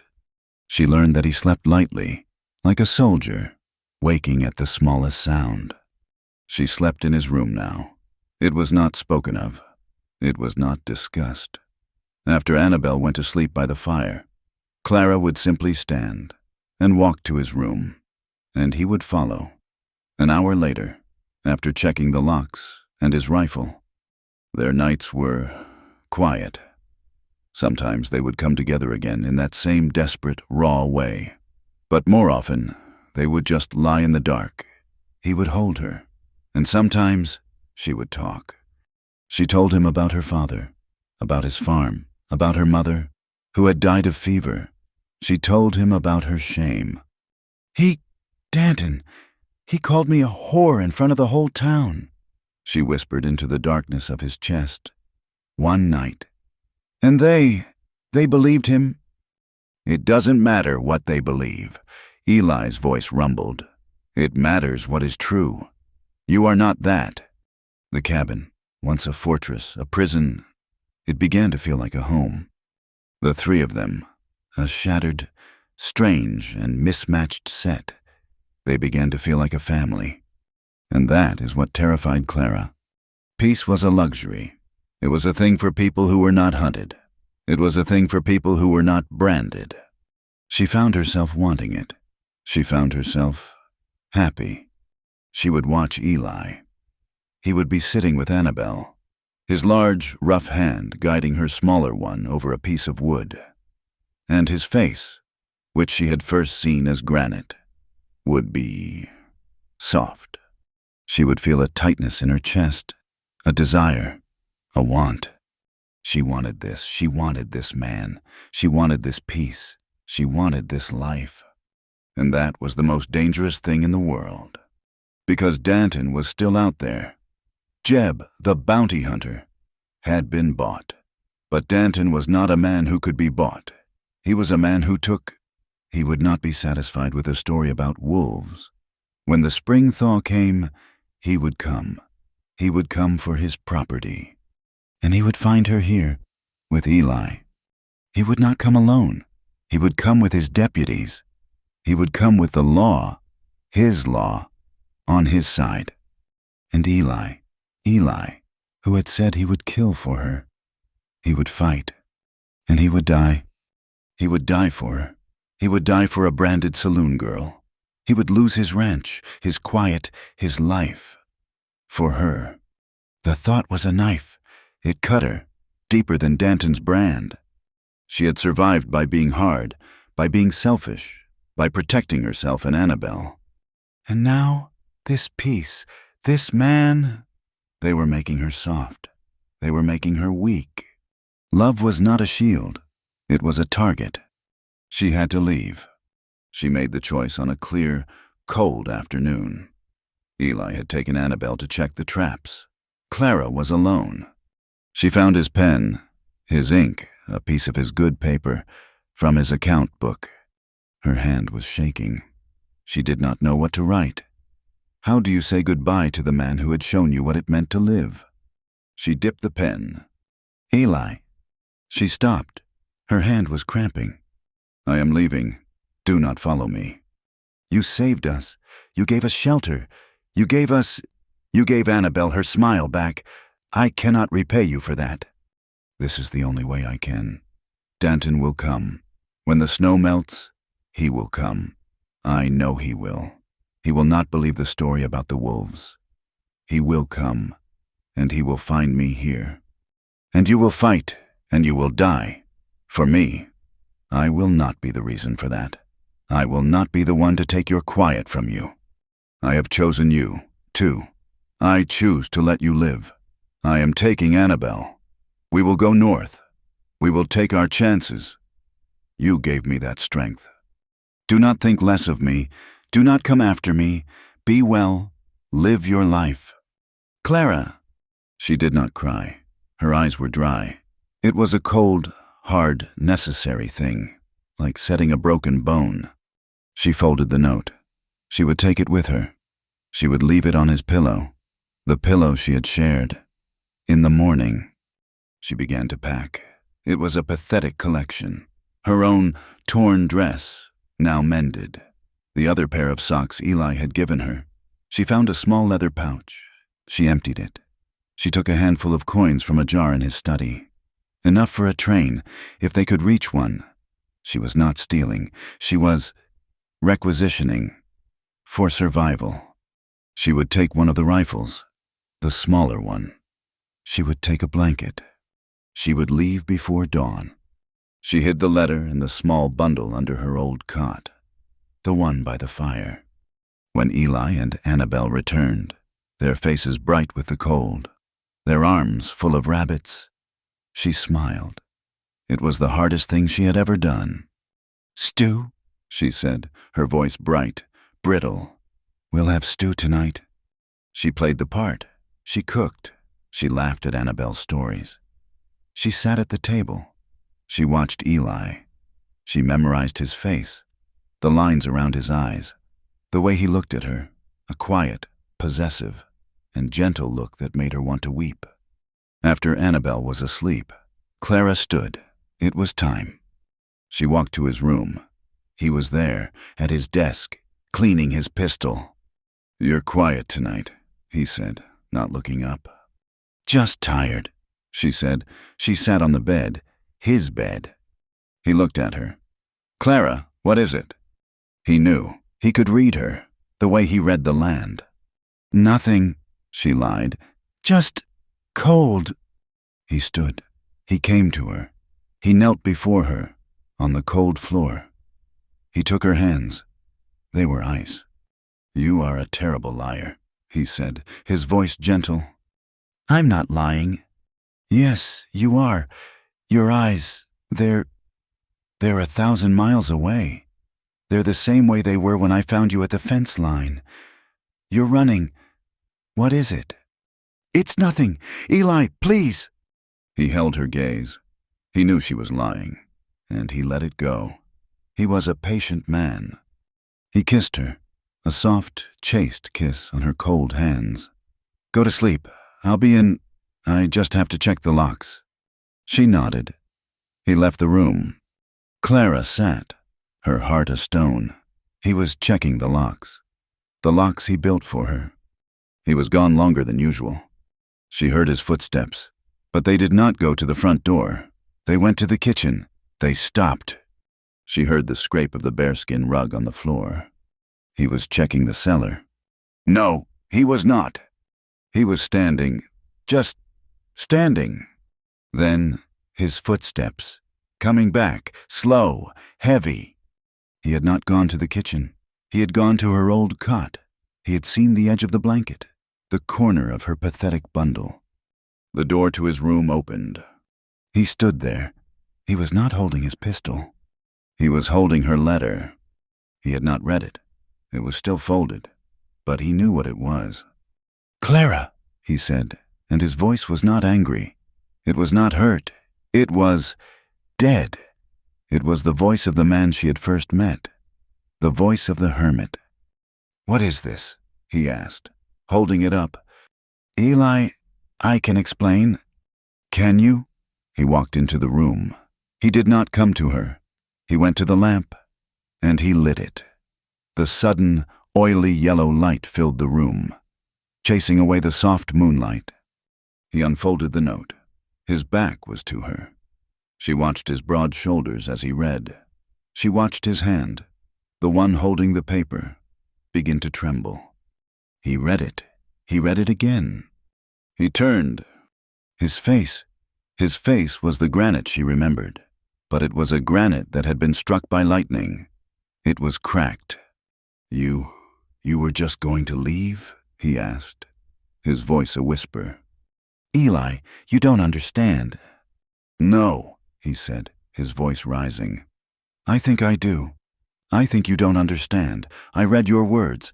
I will not be the reason for that. I choose to let you live. You are making decisions for me." He stepped toward her, and he was angry now. The cold, dead anger of the bounty hunter. "You think I am a child? You think I am some farm boy who doesn't know what a gun is. You think Danton is a threat to me?" "He is," Clara cried, standing up, the letter a white flag of surrender in his hand. "He will kill you, Eli. He will come with the law." "This is my law," Eli roared, and he swept his arm, indicating the room, the house, the land. "This is my land. This is my home. And you are in it." He advanced on her.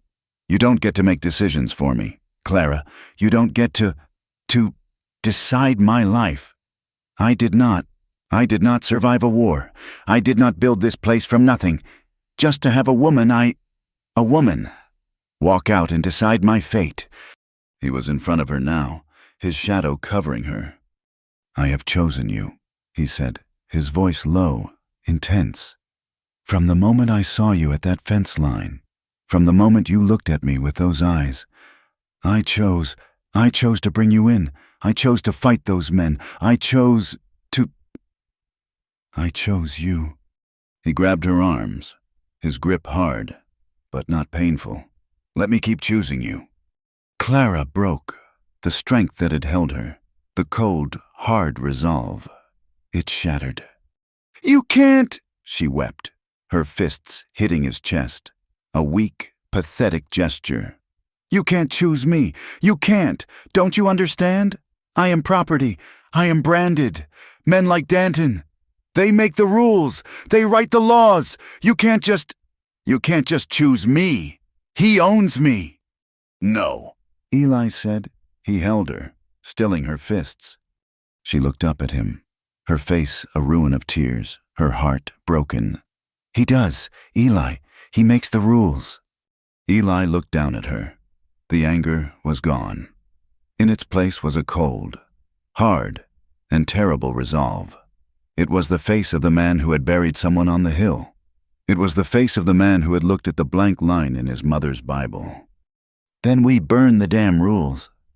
The promise, "Then we burn the damn rules," had been made in the dark, in the heat of a broken confession. The consequences arrived in the cold. It was dawn, 3 days later, the false dawn, that gray, watery light that is not a promise of day, but a reminder of the night. It was a light for ambushes, a light for endings. Eli was awake. He had not truly slept since he found her letter.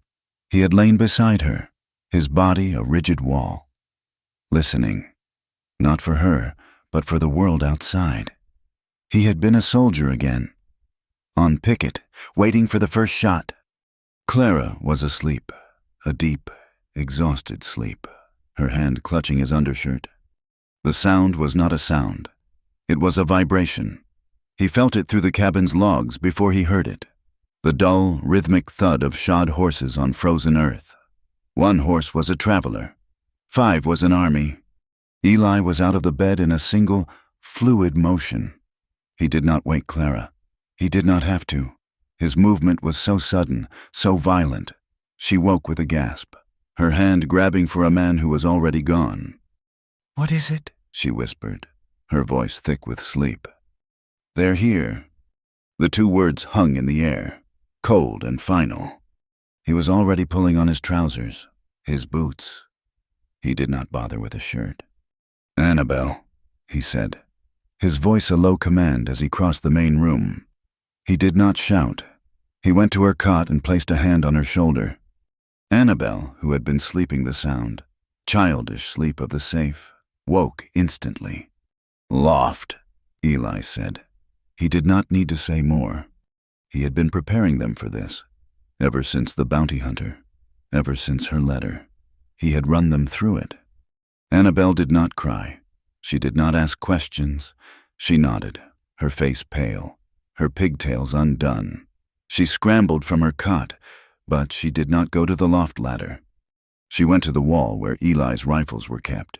She took the small, light-point .22 rifle he used for rabbits, the one he had taught her to shoot, the one she had used to plink cans off the fence line. She grabbed a box of shells. "Good girl," Eli said, a flicker of pride in his grim face. "Do not shoot until I do.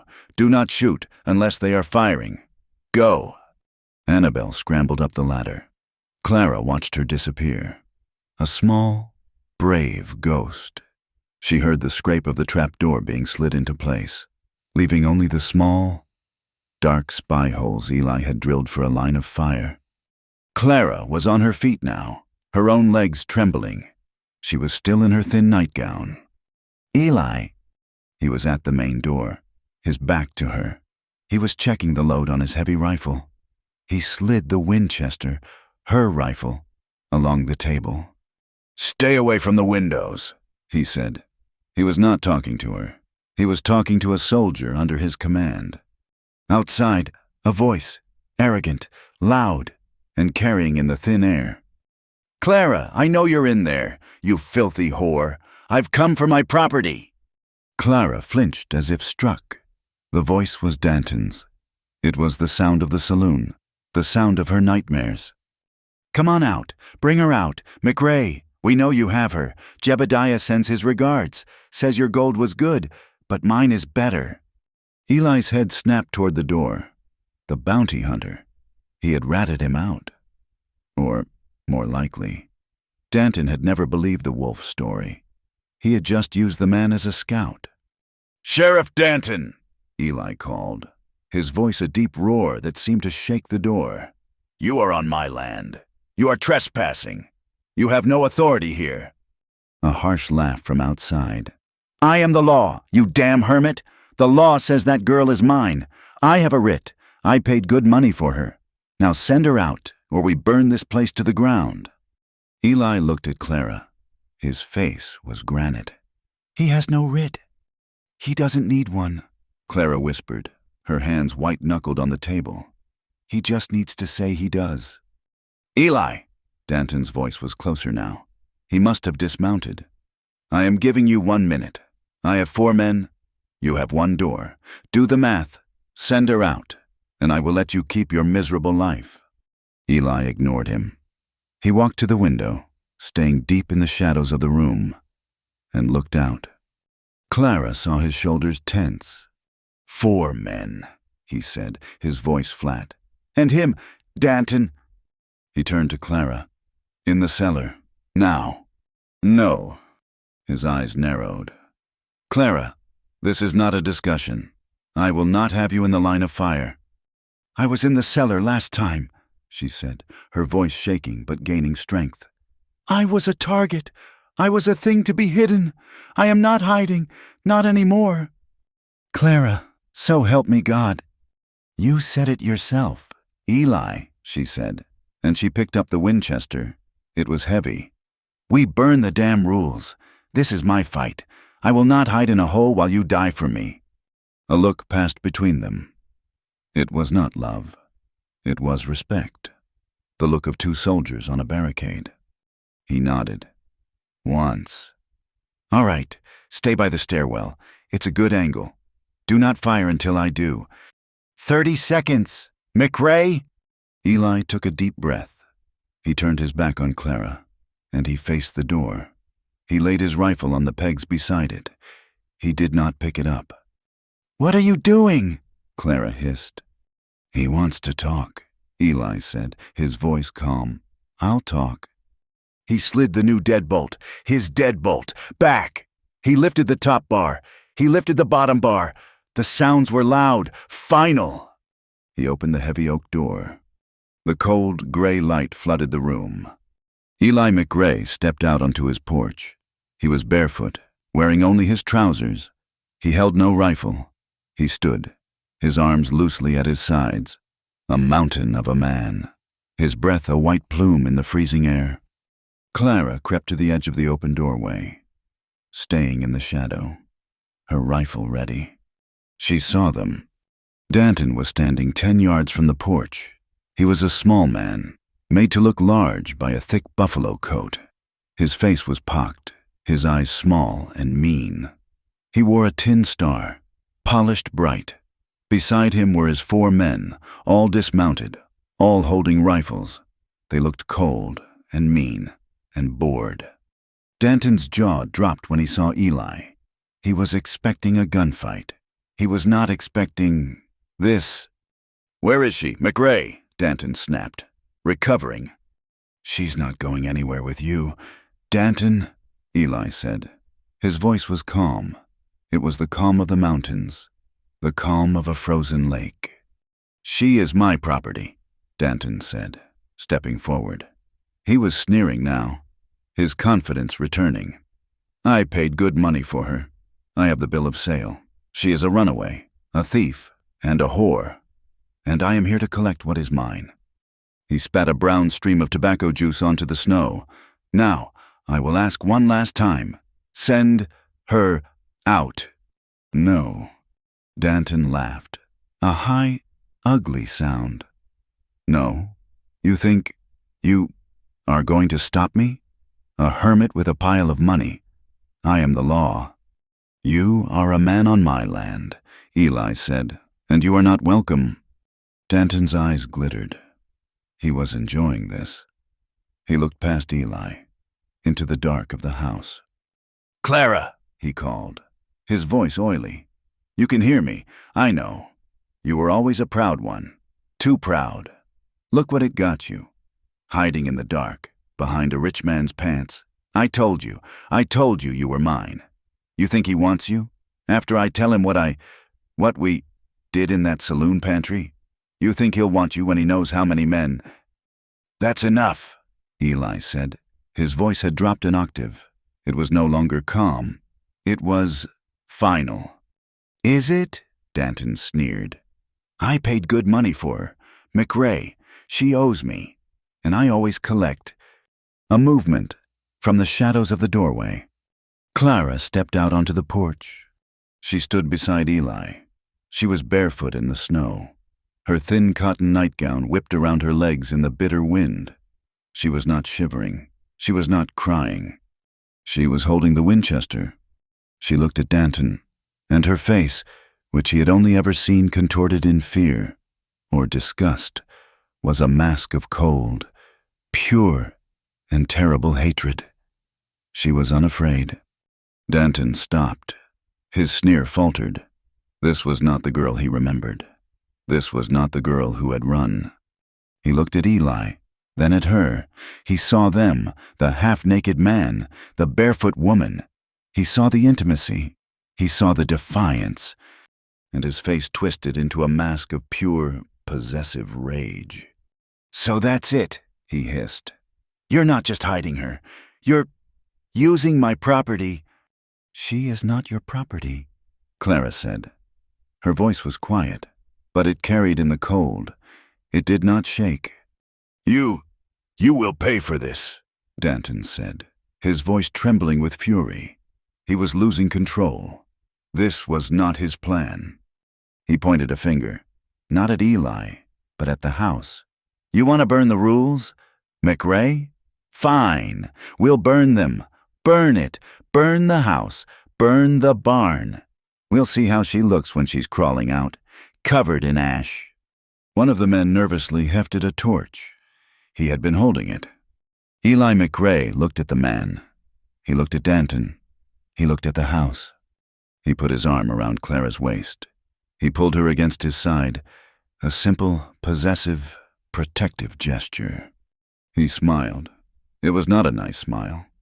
Try, Eli said, his voice a soft, deadly promise. And I'll bury you all right here.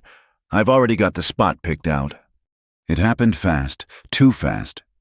The man with the torch, spooked by Eli's calm, by Danton's rage, took a nervous step toward the house. He did not live to take a second. Eli had moved. He was not on the porch. He was inside the doorway, and his rifle was at his shoulder. The crack of the shot was a thunderclap, echoing off the peaks. The man with the torch dropped, a neat dark hole in the center of his chest. He was dead before he hit the snow. Gunfire! The world exploded in a roar of noise and smoke and fire. The 3 remaining men scattered, diving for cover behind the horse trough, behind the wood pile. A bullet tore through the wood of the porch, splintering it, sending a shard into Eli's leg. He grunted, a sharp, pained sound. He stumbled, but he did not fall. He leaned against the door jamb. The leg, he grunted. I'm hit. Eli! Clara screamed. Window, Eli roared. Annabelle, now, the man by the trough. A second crack, this one smaller, sharper. From the loft window, the man at the trough, who had been lining up a shot on the porch, stood up, a look of profound surprise on his face. He clutched his throat, where a small .22 bullet had found its mark. He gurgled, and he fell, face first, into the icy water. 2 men down. The woodpile, Eli yelled, firing his own rifle. The shot was wild. His leg was giving way. Clara saw it. She saw Eli, bleeding. She saw the 3rd man, rising from behind the woodpile, his rifle leveling, not at Eli, but at the loft window. He was aiming for Annabelle. There was no thought. There was no fear. There was only a cold, white rage. Clara raised the Winchester. She, who had only ever shot a rabbit. She, who had been taught by Eli. Breathe. Squeeze. Don't pull. She saw the man's face. She saw the bright, polished star of Danton, who was cowering behind his horse. She fired. The rifle bucked, slamming her shoulder. The man at the woodpile did not fall. He spun, his rifle discharging harmlessly into the sky. He looked down at his chest, at the new, dark stain spreading. He looked at her. Clara did not miss. He toppled, like a felled tree. 3 men down. Silence, a terrible, ringing silence, broken only by the sound of a horse, screaming in terror. And Danton and his last man were behind the horse. Come on, Sheriff, the man yelled, his voice high with panic. There's only one of them. He's hit. Let's rush him. You go, Danton stuttered. Eli, leaning in the doorway, bleeding heavily into the snow, was reloading. His hands were sure, steady. The last one's yours, Clara, he said, not looking at her. The last man broke cover. He was a fool. He ran, zigzagging, toward the porch, firing as he came. Clara raised the rifle. She couldn't. He was just a man. Bang. Eli's rifle. The man was thrown backward, as if punched by a giant. He lay still. 4 men down. The smoke cleared. The sun was higher now, casting a sick yellow light on the scene. The yard, which had been pristine white, was now a canvas of blood, and bodies, and death. It was over. Annabelle was sobbing, a high, thin wail from the loft. Clara was shaking so hard she dropped the rifle. It clattered to the porch. Eli slid down the door jamb, his leg out at a bad angle. He grunted, his face pale, but his eyes were clear. He was looking at the horse.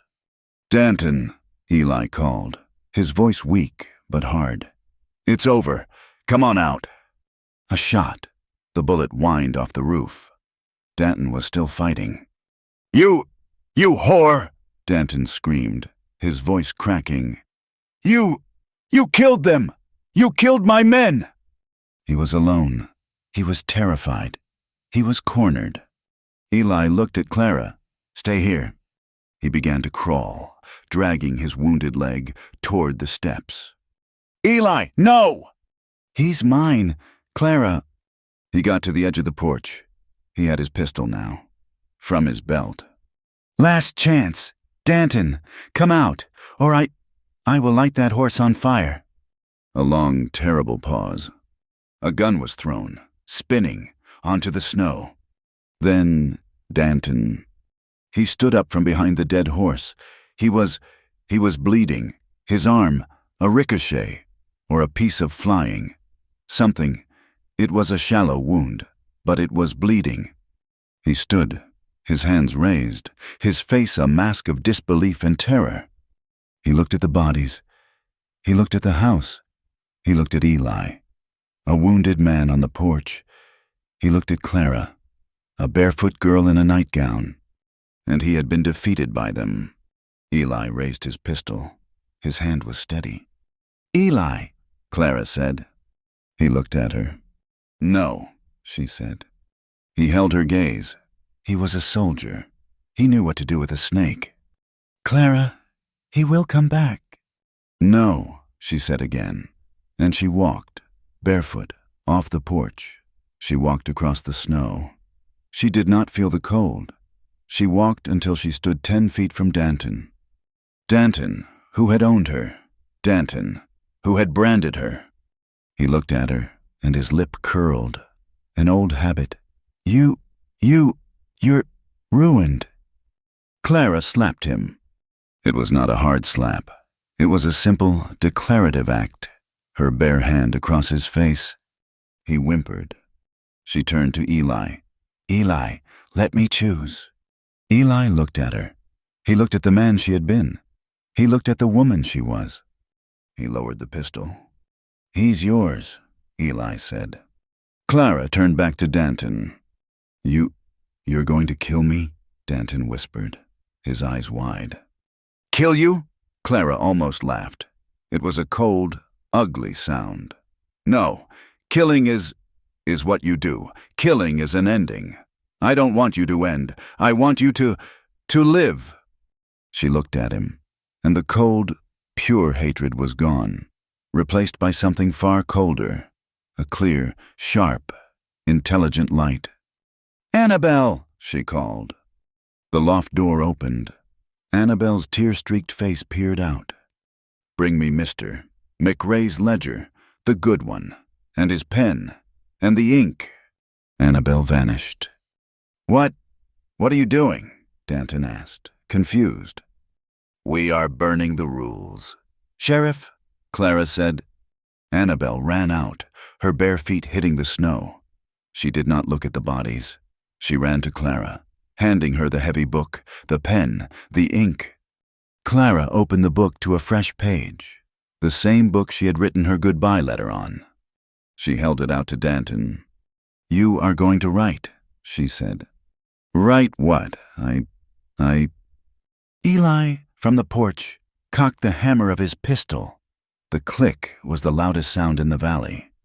"You are going to write," Clara said, her voice like ice, "that you, Sheriff Danton, did willfully and with malice burn the homestead of Jedediah Croft, my father, resulting in his loss. You are going to write that you did pursue me, Clara Croft, without cause. You are going to write that the brand you put on me was a lie, that I am not, and never was, your property. I can't. And then, Clara continued, her voice rising, you are going to sign a full release, a bill of sale, that any and all claims, debts, or ownership you have on me or my sister are null and void. You are going to sign it, and you are going to date it.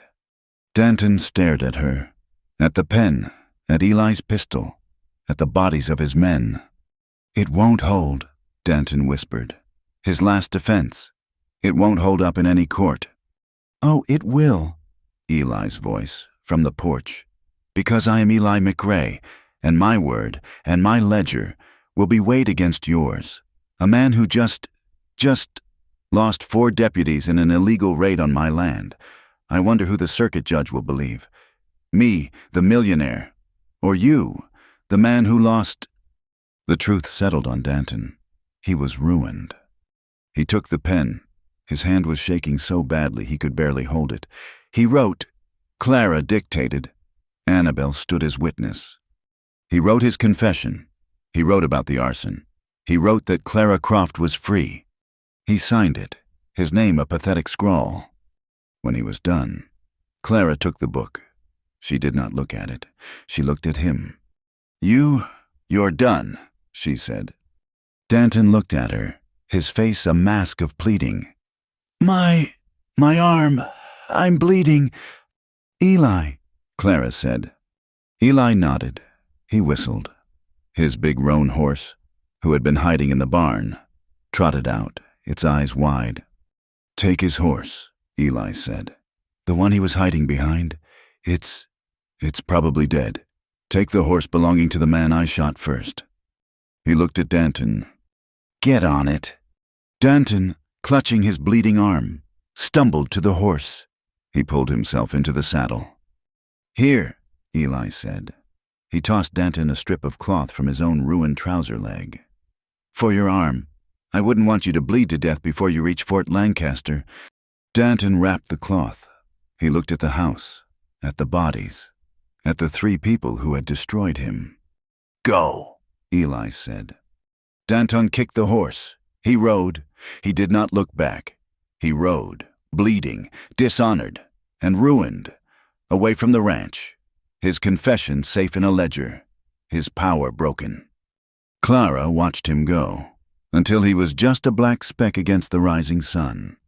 Then her legs gave out. She fell to her knees in the snow. Eli was beside her. He had crawled, dragged himself, across the yard. He ignored his own pain. He wrapped his arms around her, there in the snow, in the blood, surrounded by the dead. Annabel ran to them, and the 3 of them, a wounded man, a barefoot woman, and a crying girl, huddled together as the sun came up, the smoke from the battle rising like a prayer in the cold morning air. The thaw was not a gentle thing. It was a violence. The snow did not melt, it was broken. It surrendered. For weeks, the ranch was an island in a world of roaring, churning water. The creeks, which had been silent veins of ice, became brown, angry arteries, tearing at their banks. The sound of the mountain was deafening. It was the crack of ice, the rumble of small avalanches, the groan of a world coming back to life. They had buried the dead. Eli had done the work, his legs still stiff and bound, his face a grim mask of stone.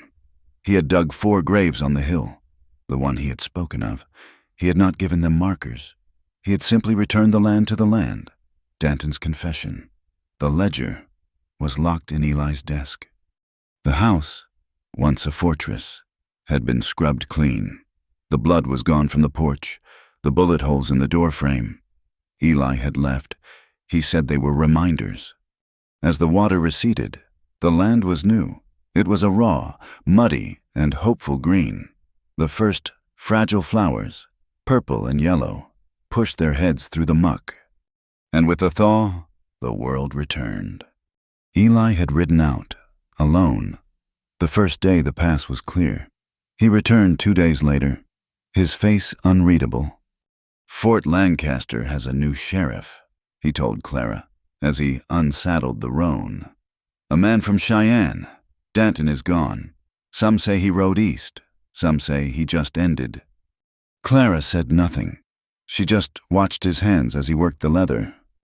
"The story," he continued, "is that a band of outlaws, bounty hunters, tried to rob the McRae ranch, and that they failed." "And our story?" she asked. "Our story," he said, turning to her, "is that we survived. The rest is just noise." But survival meant living, and living meant Annabelle. "She cannot stay here," Eli said. One evening, they were at the table. Annabelle was asleep. "She has seen too much. She has read no books. She's a child. She needs to be a child." "There is no school here," Clara said, the old defensive tone creeping in. "No, not here, but there is a town, Junction Creek. It's a day's ride south. It is new. It is clean. They have a schoolhouse, a teacher." Clara's heart seized. "You want to send her away?" "I want to give her a life," Eli corrected, his voice gentle. "She can board with the teacher, a Mrs. Albright. I have made inquiries. She's a good woman, a widow. Annabelle would come home on the weekends, before the winter. Or we would go to her." Clara looked at her sister, asleep by the fire, her small wooden birds lined up on the mantel. She had saved Annabelle's life, but Eli was offering to save her future. The wagon ride was quiet. Eli had loaded it with a full side of beef, sacks of flour, and 2 small wooden trunks. One was filled with new clothes for Annabelle. The other was filled with Eli's books. Clara and Annabelle sat on the wagon bench. Eli rode the roan alongside. Junction Creek was not a town. It was a hope, a single muddy street, a new-built general store, a blacksmith, a saloon, and a small, white-painted church that also served as the school. Mrs. Albright was a tall, thin woman with kind, tired eyes. She looked at Annabelle's wide, curious face. She looked at Clara's hard, protective one. And she looked at Eli, the large, quiet, rich man who had sent a letter offering to pay, in gold, for a year's tuition and board. "She'll be safe here, Mrs. McRae," the teacher said, assuming. Clara flushed, but did not correct her. Annabelle, clutching her satchel, turned. She did not cry. She had seen too much to cry over a school, but her lip trembled. She ran to Eli, not Clara, and hugged his leg. "Will you come back?" Eli, who was a mountain, who was a soldier, looked down at the small girl. He reached out and, awkwardly, rested his large hand on her head. "I will. You learn your letters. I expect a full report." "Yes, sir." Then she hugged Clara, a fierce, tight grip. "It is a real town. Clara, it is not like the other one." "No," Clara said, her throat tight. "It is not. You be good. You mind Mrs. Albright." Annabelle nodded, and, with a last look, walked into the schoolhouse. They were alone. The ride back was longer, the wagon empty. Eli had tied the roan to the back and sat beside her on the bench. "Mrs. McRae," he said, "to the horses." Clara did not look at him. She just assumed, I know what she thought. The silence stretched, filled only by the creak of the wheels and the jingle of the harness. "Is that what you want?" he asked, his voice low. "I do not know what I want." "That's a start," Eli said. They reached the ranch, the house, which had felt like a refuge, now felt empty. Annabelle's cot was bare. The wooden birds were gone. "The north fence is down," Eli said, breaking the silence. "The thaw tore up 3 sections." "Then we should fix it," Clara said. The next morning, they worked. Clara had no proper clothes. She had worn the dresses from Junction Creek, the ones Eli had bought her, but they were not for work. She came out onto the porch wearing the clothes she had worn after the battle, after her letter. His clothes, the woolen trousers, cinched with a belt, the linen shirt, the sleeves rolled up past her elbows. Eli was at the barn, loading new posts onto the wagon. He stopped when he saw her. He did not smile, but his eyes, she saw his eyes. He looked at her, wearing his shirt, her hair tied back, her face grim with determination. He just nodded. Let's go. Rebuilding a fence is not romantic. It is the hardest, most brutal work. The ground, though thawed, was stubborn. They had to dig new post holes, the mud sucking at their boots. Eli worked the auger, his shoulders and back straining, the muscles moving under his shirt. Clara, she was the mule. She dragged the new posts, heavy and smelling of pine. From the wagon, she held them steady as he packed the dirt. They worked, for days. They did not talk. At first, they just moved. A rhythm. He would dig, she would drag. He would set, she would hold. The sun beat down. She, who had been a pale, indoor creature, felt her skin brown. Her hands, which had been soft, then calloused, now split and bled. On the third day, she was holding a post, her arms shaking with exhaustion. He was tamping the dirt, his face set. "You're holding it crooked," he said. "I am not," she snapped, her voice raw. "You're packing it crooked." "It's the same hole I've dug for 10 years. It's not crooked. You are leaning." "I am not leaning." He stopped, leaning on the heavy tamping rod. He looked at her. Her face was smudged with dirt. Her hair was a wild mess. His shirt was covered in mud. "You're leaning," he said again. "And you," she shot back, "are bossy." A slow, creeping smile, the first she had seen in days, touched his lips. "I am the boss." "You are not." "I own the land. I own the posts. I own the crooked hole. I am the boss." Clara looked at him, and she, who had been so full of rage and fear and sadness, felt a bubble of something else, something light. She let go of the post. It wavered and fell, with a heavy thud, into the mud. Eli's eyes went wide. "That took me 20 minutes. "Well, boss," Clara said, dusting her hands, "you can just pick it up and do it again." She turned and began to walk back to the wagon. She did not get 2 steps. He grabbed her. He was laughing, a full, deep, rumbling laugh. He caught her around the waist and lifted her and spun her, mud and pine needles and sweat. "You witch," he said, laughing. "Put me down, you hermit." He did. He set her on her feet. They were both breathing hard. They were both covered in mud. And he kissed her. He kissed her, there, in the bright, hot sun, in the middle of a broken fence line. It was not the desperate kiss of the porch. It was not the raw hunger of the bedroom. It was happy. It was a kiss that tasted of sweat and pine and earth.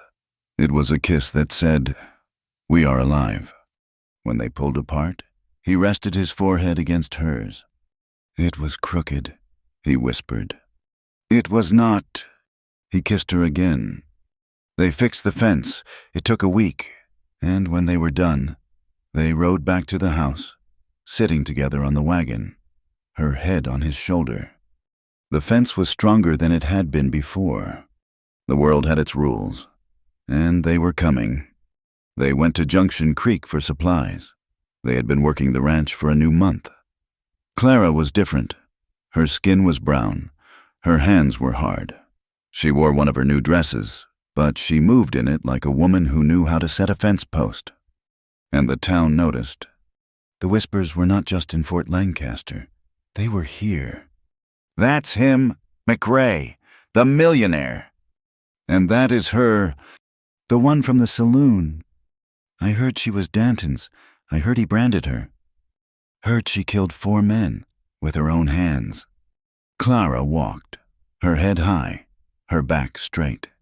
She had faced Danton. She would not flinch from a baker's wife. Eli, as always, was a rock. He walked beside her. He did not seem to hear. They entered the general store. It was run by a man named Fields, a small, nervous man with a large mustache. The store went silent. The 2 women at the bolt goods counter stopped. They looked at Clara, at her dress, at her hands, and at her face. They were looking for the brand. They were looking for the whorishness. Clara felt a hot flush. The old shame. "Mr. McRae," Fields said, his voice too loud. "Good to see you. What can I get for you?" Eli did not look at him. He turned to Clara. He did it on purpose.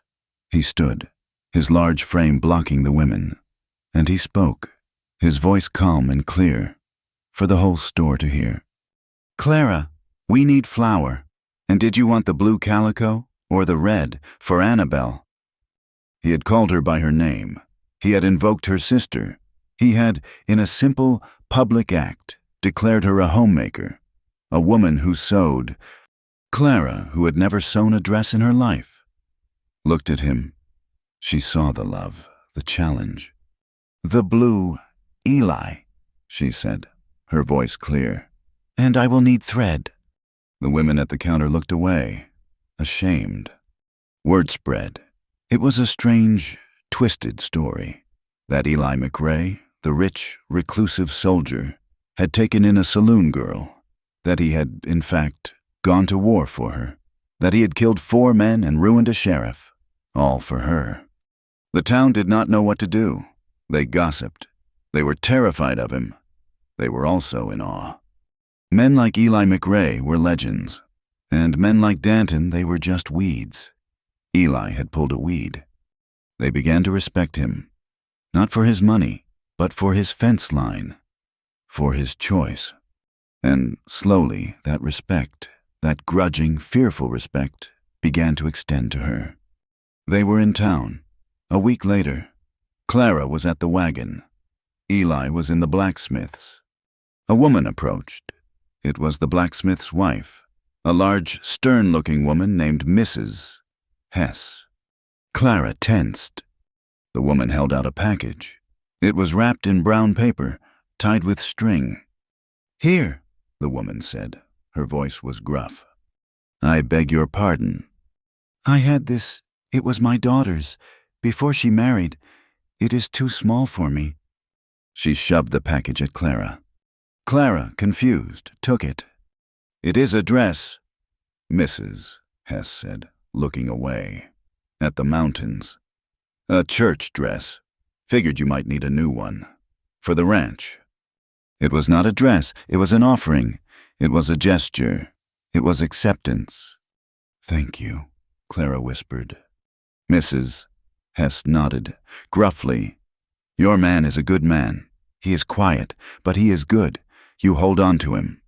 She turned and walked away. Clara stood, holding the dress. She did not open it. She just held it. The porch, it was their place. The sun was setting. The mountains were turning a deep, bruised purple. The air was cool, carrying the scent of pine and the damp earth. They had been quiet all evening. A good, comfortable quiet. Eli was in his chair, his feet up on the rail. His leg, the one that had been shot, was propped up. Clara sat on the steps, her head leaning against the post. She looked at his leg. The bullet had left a scar, a long, puckered, ugly thing that she herself had stitched. She reached out. She traced it. Her fingers, no longer soft but not rough, just capable, moved over the scarred skin. He had this scar, and she had hers, on her shoulder. They were a matched set. He said nothing, just let her touch him. She was afraid. It was not the fear of Danton. It was not the fear of guns. It was not the fear of starving or freezing. It was a new fear, a deeper fear. I'm afraid, Eli, she said to the scar. His hand, which had been on his lap, came down and rested on her hair. Of what? There's no one left to run from. No, she said. She looked up at him. His face was in shadow, but she could see the kindness in his eyes, the peace. I am afraid because it is too good. The confession was a whisper. This, you, Annabelle, in a school, Mrs. Hess giving me a dress, the sun, the fence.